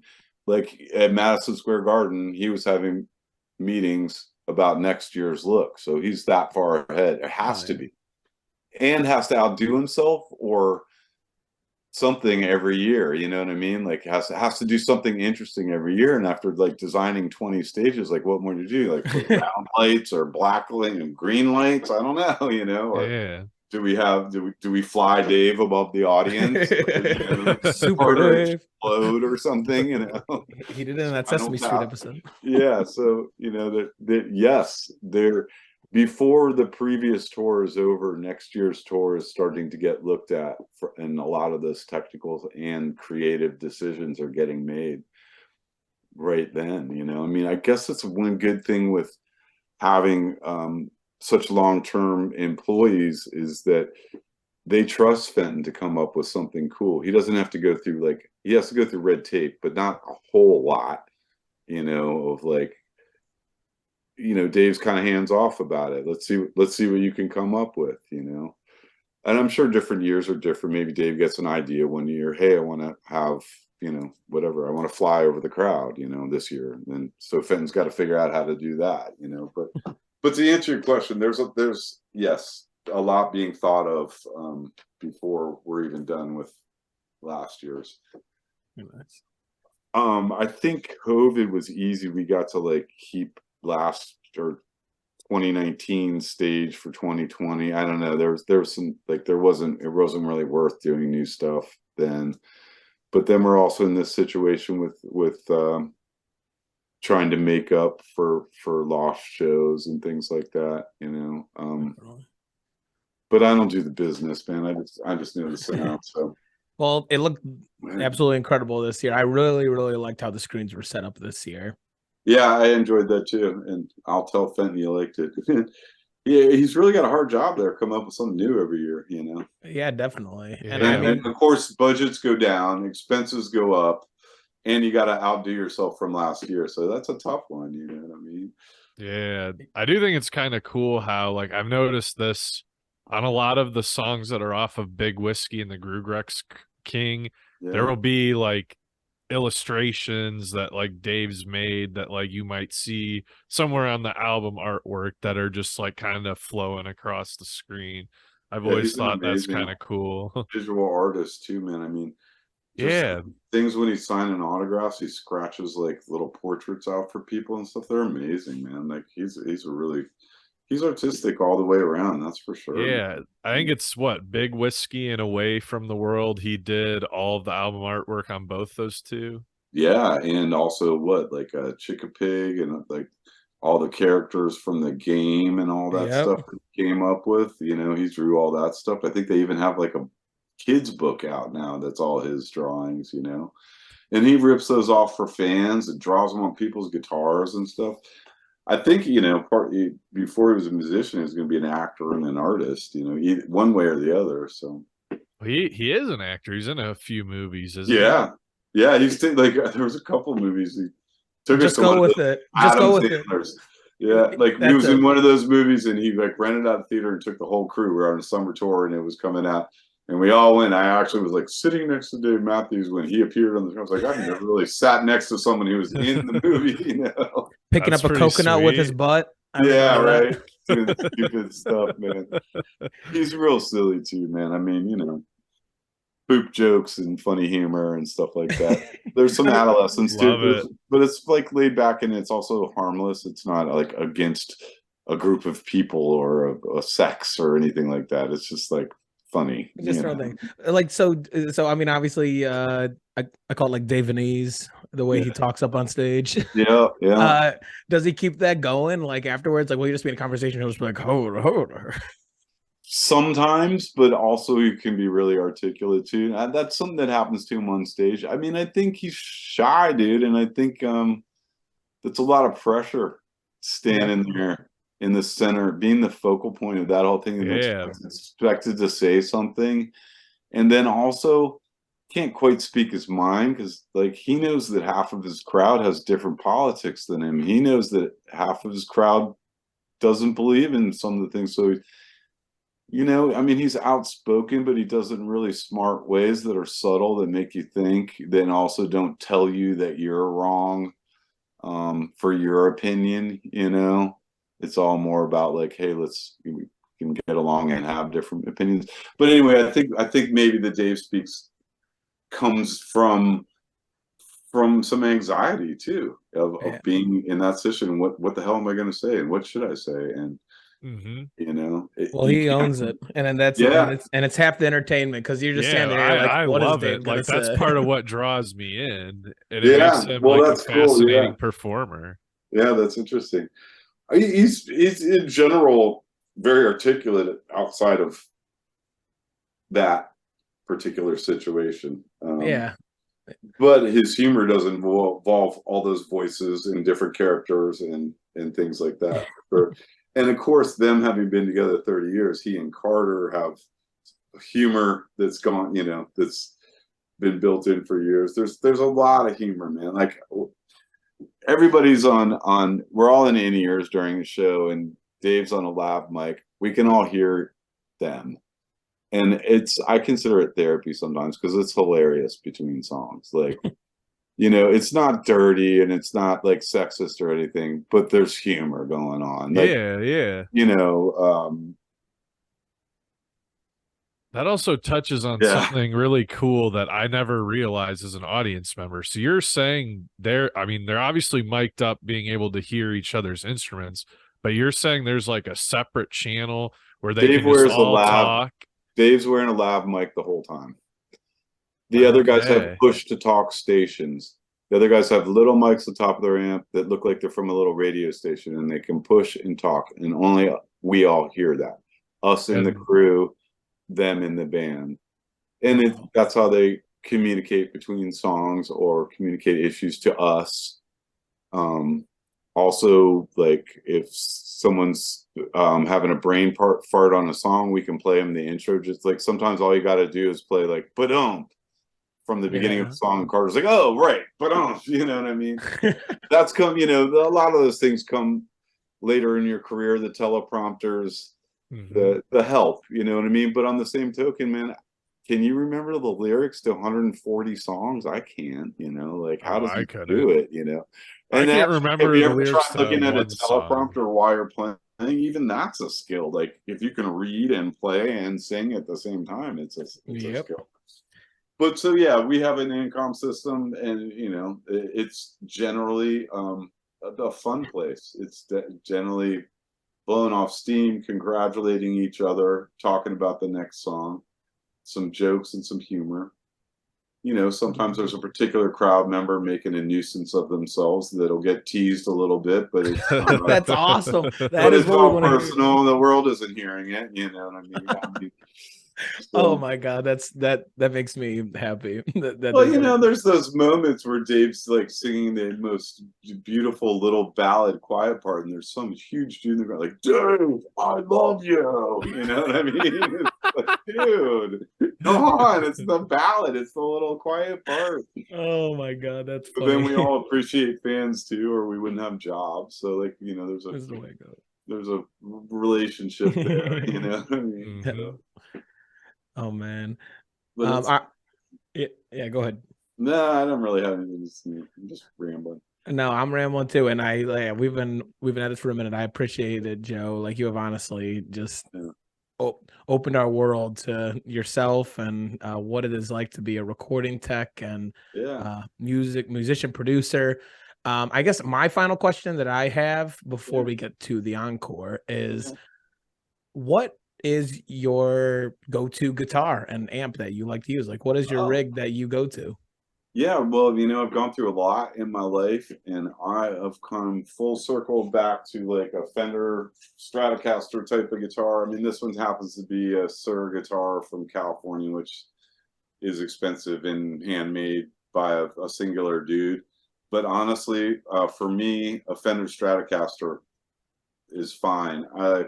I like to put a humbucker in mine for the lead Okay. channel. So, Strats usually have single coil pickups, a little high endy or a little thinner, but really get that Strat tone. I put a humbucker, which is more of a Les Paul thing here for like my lead tone. I also play some rock and some actual like heavy music, so it facilitates that. But I've come full circle. I think Leo Fender and the guys from Gibson had it right in the 50s, man. And like all guitar mods since then have been attempts to like improve upon something that pretty much had it right. So I think, a Fender Strat or a Gibson Les Paul, like you have about the best thing going right there. I'm trying different boutique companies and stuff because I'm middle-aged and, having a midlife crisis. So I buy expensive guitars now, but honestly, I got a Fender Strat sitting on the wall right there. I also have always been a fan of Mesa Boogie amplifiers, so I use Mesa Boogie, and but even there, like they're known for their dual rectifier, like all the metal bands, Metallica and shit. Like Mesa Boogie had these big type of amps, but they also make other kinds of amps. And right now, I'm using a really small one called a Fillmore 50. It's just a 50-watt 112. It looks like a Fender Deluxe Reverb, but it's a little bit hopped up. It's an amp anyone can buy right off the line for about $1,600. I have a half price deal with Boogie, so I buy a Boogie amp every year and try it out, and some I keep, and some I sell cheaply to friends. I don't profit off of it, but after 30 years in the business, I do get half price off my favorite amp company. And Joe, but you I made buy it. stuff too. You made it. We all buy stuff too, though. I mean, Dave buys stuff. I mean, he switched away from Taylor. I mean, I can't talk about the real business, but he switched away from Taylor and Martin and those big companies that were trying to, and he went with a local Charlottesville builder, Rockbridge, and Brian.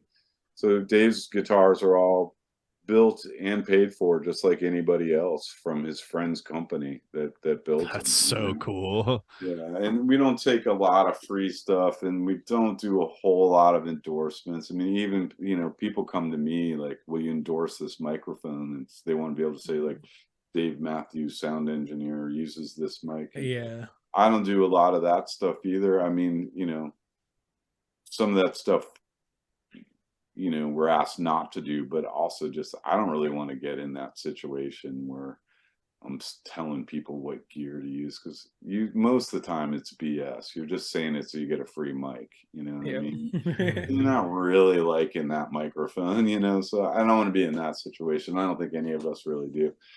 And also, the band is fortunate to have made a good amount of money and to be completely happy to pay for their instruments. You know what I mean? I mean, it's all backwards as far as that goes. Like, starting musicians should be given instruments for free, and rich ass rock stars should pay for it all. But instead, you're starting and you're starving, you're like scraping together money to get a broken Stratocaster. And then when you're a rock star, they just hand them to you when you can afford them. It seems backwards to me. And I think to Dave Matthews Band too, like when we go to Europe, we like give away their rehearsal room stuff to like the boys club of Brazil or something, you know, like, we're trying to like get instruments and gear into the hands of people. As a sound guy, like, you know, my recording rig, you know how computers go, you have to upgrade them every couple of years or they become useless, and new gear all the time. So we have a music resource center here in Charlottesville, which is like a girls and boys club. After school, they get bussed over there, and there's a recording studio and a dance studio, and there's guitars on the wall, and there's instructors.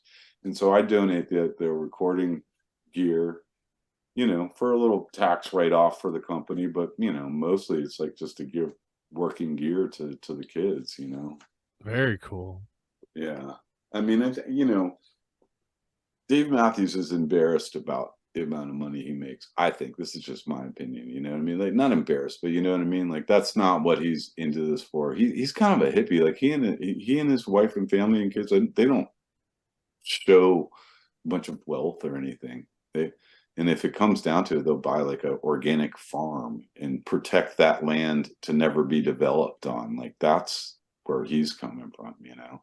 I mean, the dude was still driving a, you know, Subaru until like 2 years ago when he bought the cheapest, littlest Tesla, and is embarrassed, like, oh, I know, I did it, I got a Tesla, I'm embarrassed. I'm saying, dude, you know, whatever, man. So I mean, money's not the first order of business here, although, you know, they certainly have been lucky enough to make plenty of it, you know. And that's what happens when your music's that awesome.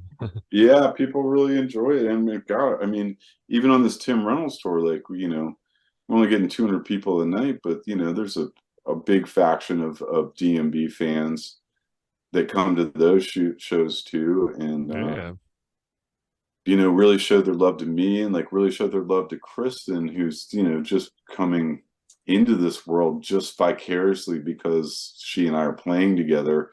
She's got Dave Matthews fans coming up and complimenting her and stuff like that. Right. And I mean, it's a cool world in the sense that most of the Dave Matthews fans are interested in music. It's not just a social scene or a place to party, you know. So absolutely. So it's kind of nice to be involved with.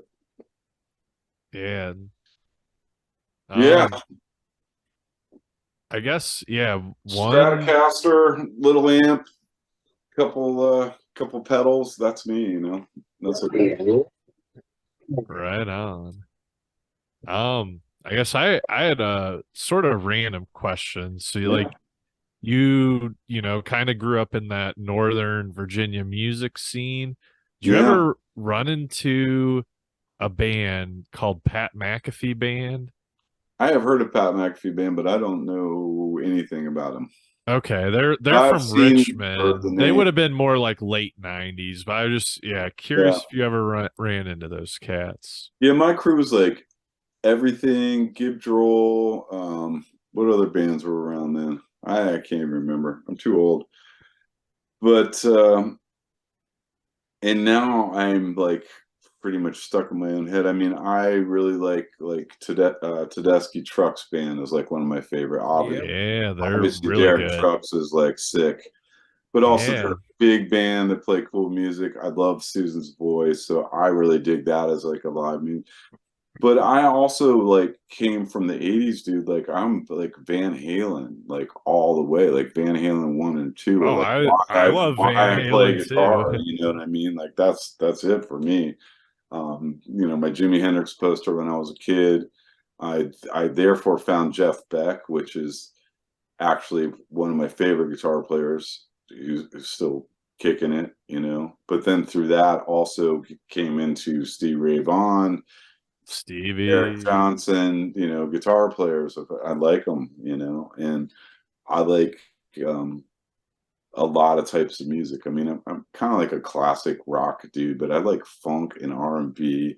You know, James Brown is my morning music, all the way to Earth, Wind, and Fire. You know, but I also can listen to Tool. You know, and I love Tool. Tool. Yeah. I also like Radiohead. Like go out there, even their craziest, weirdest shit. You know, I like that. But Kristen really turned me on to Radiohead, you know, getting past Creep, you know what I mean? Like okay, Yeah. Creep, and Yeah, that's they have cool a couple albums that really like resonate with me. Yeah, me too. And I was lucky enough, like she had never seen it. It was her favorite band, and so like I don't know, 5-6 years ago they were playing at Outside Lands in Golden Gate Park, and you know, I got tickets through whatever industry and made some calls and whatever, and flew us out there, and we went and saw Radiohead, and I was like, whoa, this is pretty wicked.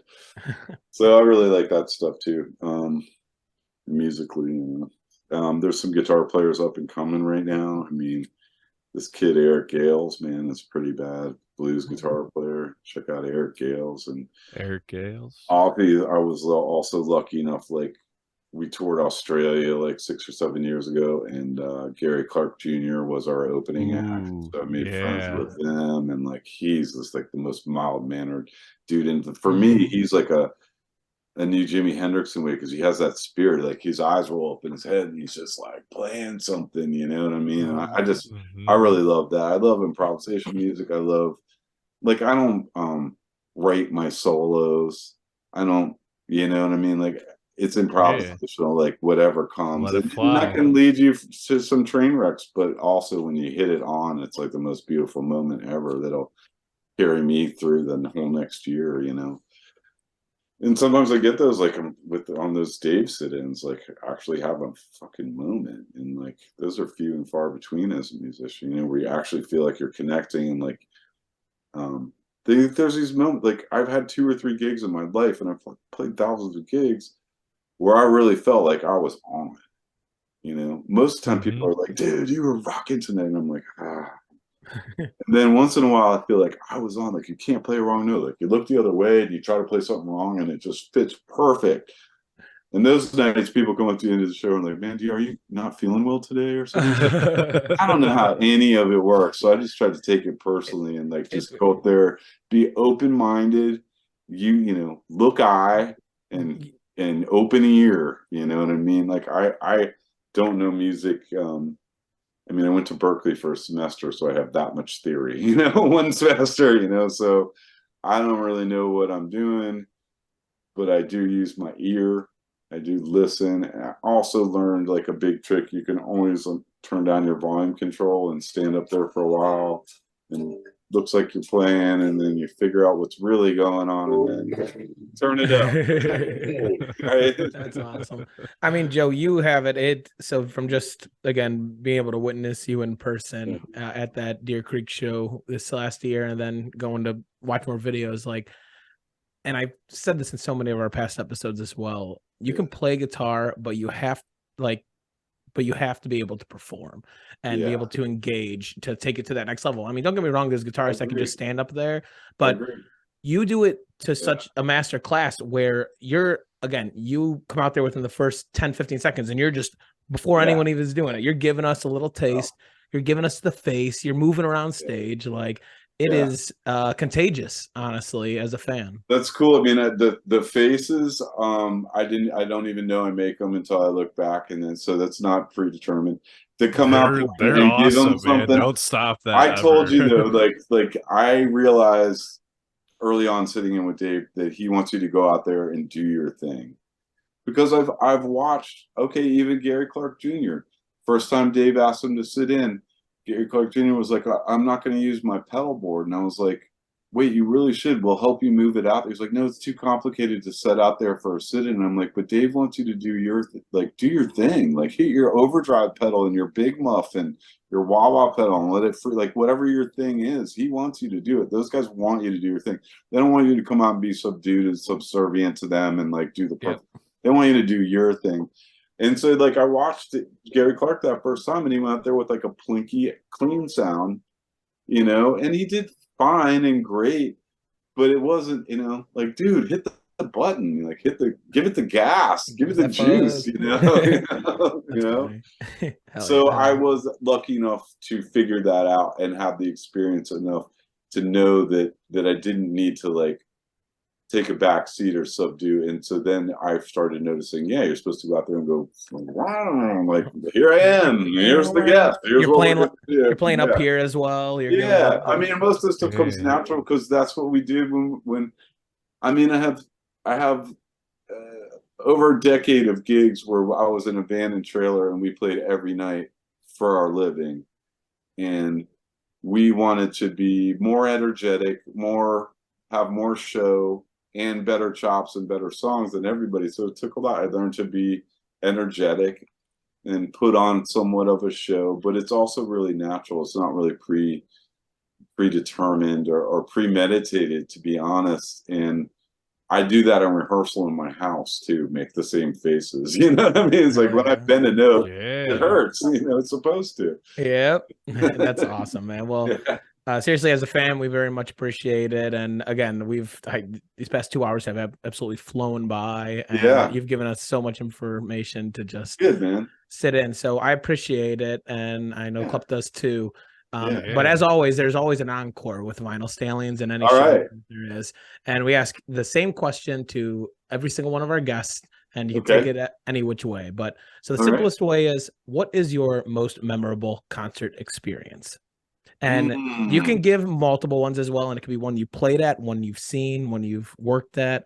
And it could be a very good memory or a very bizarre, strange thing that you have stuck in your head. But yeah, if you have multiple of them, feel free to share them with us. I mean, I have multiple. I mean, one I've got to go with is like 1978. My mom bought us Rolling Stones tickets. It was like my first, you know, I wasn't too old, you know, 78. I was 11. So my mom took me to a Rolling Stones concert at the Cap Center outside of DC, Largo, Maryland, when I was 11. Would that have been and that was a Girls big tour? Yeah, I think so. Bobby Womack was opening, so I got a little R&B. So that was one just like as a first concert experience thing. The other thing my mom did to me, which is not exactly a concert experience, but I don't know if you guys have heard of the bass player Michael Mannering. He put out a bunch of like Windham Hill solo bass records, but my mom taught at the same school as his mom, and for an early birthday, 4th, 5th grade, she paid Michael Mannering and his brother Doug Mannering, who was a Van Halen clone at the time, guitar player. She let me and my best friend Andy go to their house, and they just jammed for us for like an hour. I think my mom must have paid him $50 each and bringing my little pipsqueak boy over to watch you guys jam. But honestly, bass, drums and guitar in front of our faces, like, this is how you do it, experience really changed the trajectory of my music class. You know, what happened to me musically. So that was another interesting musical experience. And then, man, there's so many of them that it's hard for me to pick just one, you know. I mean, Dave shows were my favorite. I think that Lisbon show I brought up to you earlier, where there was 2,000 sold, and then all of a sudden there was 18,000 people in unison singing soccer chants that were in the right key for the band. As far as a Dave show, that was pretty cool. So the Lisbon there. That's awesome. And then, you know, some of my sit-ins, I thought I had some really good sit-ins this year. I don't always think that, and I don't always play great. Like, sometimes it's really hard to switch gears, like, and go up cold. The band's all warm and you're going up cold. Plus, I had to work all day, so it wasn't like sitting in my bus, like warming up all day and like having celery juice and like a massage. Like I was working. So to go up cold, sometimes I get up there and like my hand kind of locks. You know what I mean? It's just like, oh God, come on, come on. So it's not always the easiest thing, and but some of them, I thought this year's were kind of good. You know, like I was proud of the Lie in Our Graves I got to play because I'd never played it, and so it was just like 10 minutes in the bus to like, okay, I got it, and like go out there and go for it. And so that was memorable for me, and that was just this year. But I also just had amazing times opening for Tim Reynolds, playing with Kristen in a duo. It's like this naked ass thing. I'm used to playing with drums and bass and keyboards and all this stuff. And when you play with just your partner who sings beautifully, writes beautiful songs, and plays piano beautifully, and you're playing electric guitar, it's like a weird thing. Get your volumes right. You can't rely on volume. Also, all those things that get covered up on electric guitar by drums and bass in a live setting, you know what I mean? If I make a little groinker at the end of a chord, you never hear it, but man, when there's just two of us. So honestly, any one of those shows that we got through as a duo and felt pretty good about are some of my favorite shows too, because I really like I was trying something new. I was on the edge of my comfort zone, pushing the envelope a little bit, like, and that was cool. And then one last one was in Winchester, Virginia. I sat in with Tim Reynolds on one of these smaller concerts here where just this week. And the other times I'd sat in, we'd been playing a Tom Waits song called Chicago. Okay. And so that had a structure and a key. But this third night, Tim was like, he just wrote on his set list, nasty funk jam. No key, no direction, no nothing. So this was pure 100% improv, which I love too. Like I had a band that was no set list, no songs, all improv. And sometimes it goes amazingly well, and sometimes it goes horrible. But so this was just a pure improv with Tim, and we really went somewhere. It was like I got transcended. Like that's what happens. Like when music goes really well, I hope you guys have had a chance to experience it or will in your lives, because there's a moment where you're not paying attention to what you're doing anymore. You're lifted by the whole thing. I don't look at the guitar. I don't like equipment doesn't matter anymore. It's like you're there. You've reached some spot, and you close your eyes and you play, and the things that come out are the things that are in your head, and they're coming out right. I mean, 99% of the time you don't get this. You're working at it, you're struggling, things don't sound right. That's most of how I feel.